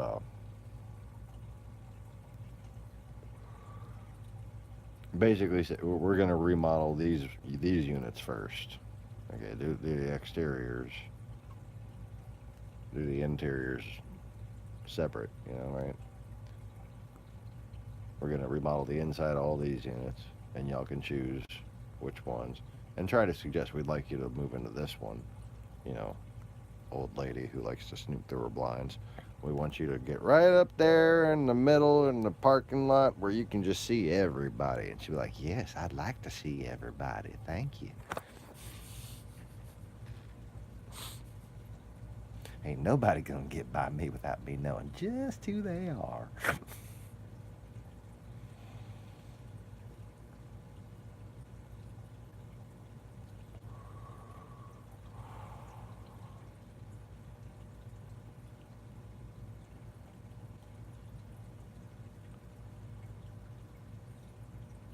You got an old retired veteran, right?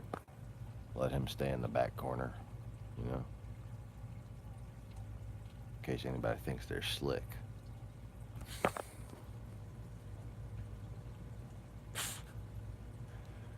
And just let the family stay wherever the fuck they want to stay, you know? And you're gonna look, like I said, they're gonna have to pay a little more. You can give them time to leave, but we're remodeling this unit.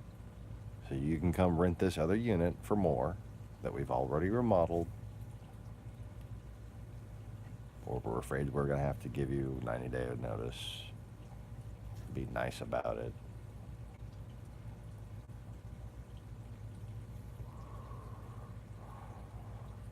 When your lease is up, we're not going to be able to renew it. Because the new lease costs this much.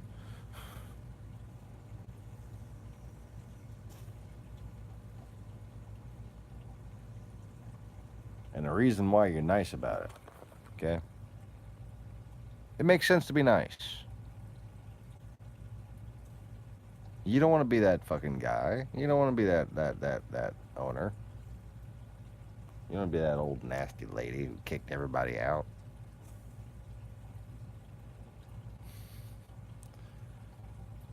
And when it comes to giving people time to leave, it's better to give them time to leave than the whole court battle process.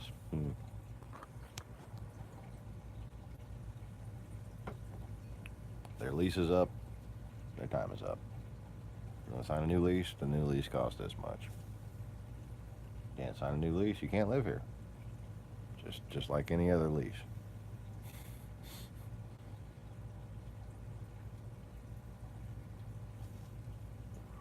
And warn them, look, don't sign this lease unless you understand that next year, when this lease is up, the next lease is going to be more. And eventually you're going to be paying as much as these other people. And they're going to be paying more than they are now.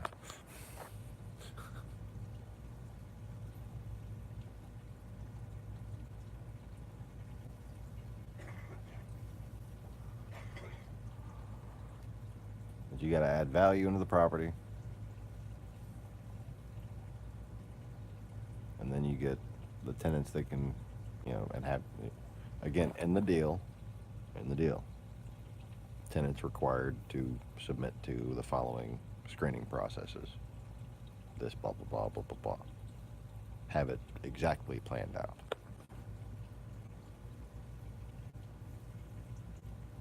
Have the service. How much it costs for each screening. Have a projection of how many times per year you're going to need to pay for that service. That goes into your total, not your money. their money. You got to write it all down. And then you add up how many units minus the vacancy rate. So you got 20 units, so you're going to rent 18 of them out. 17 of them out. 17 times 800 instead of 17 times 450.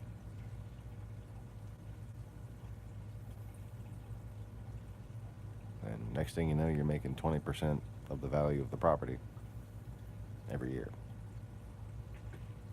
And splitting with that with the people who gave you their money.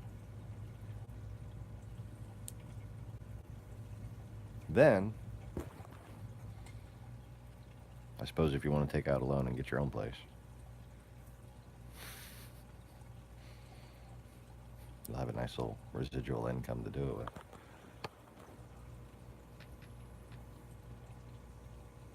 Hi, Lacey.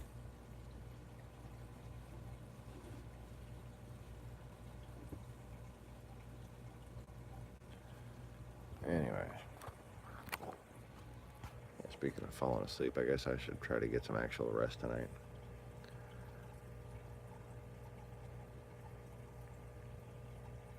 But, you know, that's just like an idea, okay? For people who know how to do work, but don't necessarily have a particular business plan in mind. Plenty of people just want to pay rent on a place and not have to maintain it, okay? So you find a place that's not being maintained and say, I'm going to make sure that shit's maintained, whether you maintain it yourself or whether you pay a property management company or whether you hire a property manager, okay? You just plan it out. And then find the money. After you, of course, find a real estate agent. First step, you know, get your knowledge base together. Get your plan together on the generic things you're going to do. Background checks, all that stuff.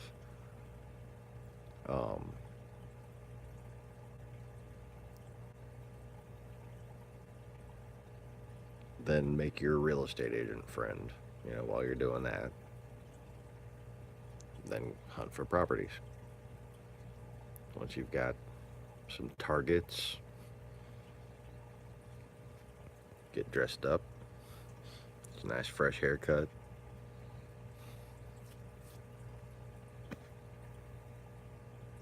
And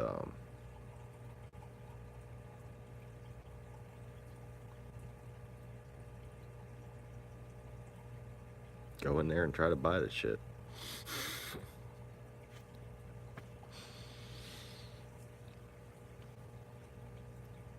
I mean, at that point, like when you got the real estate agent ready, okay, you've got nothing to lose by going in there and acting like you have the money to buy it. You're not going to sign anything. You just want to get, you know, some negotiated price, okay?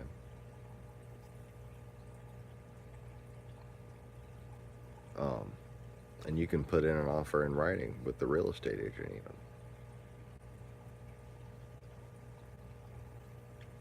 Those offers get used in that agreement or the offer that you wind up deciding on. To find the deal, you might have to make official offers. Okay? That means a lot of time and effort. And again, you got to be friends with that real estate agent because they're the ones going to make the offer for you.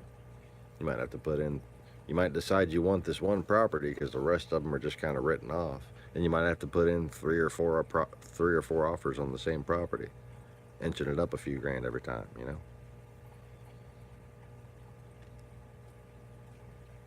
Get that offer, structure the deal, go find the money.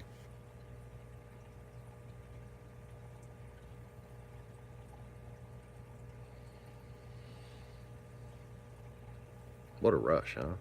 Think about that shit. Think about actually making that work. It's just like, it's just a pure motivation play, really. But anyways.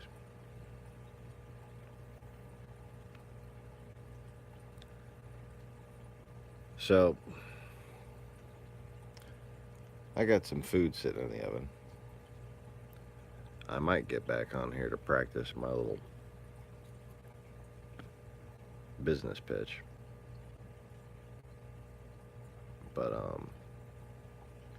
for now, I'm going to go ahead and call this broadcast a broadcast and let broadcast be broadcasts or something. Yeah. Y'all take it easy, don't take it all. Thanks for watching. Thanks for hanging out and chatting. And don't forget to click the like button if you haven't already. And make sure you're subscribed for, you know, all my wonderful, weird advice, apparently. Who knew I could give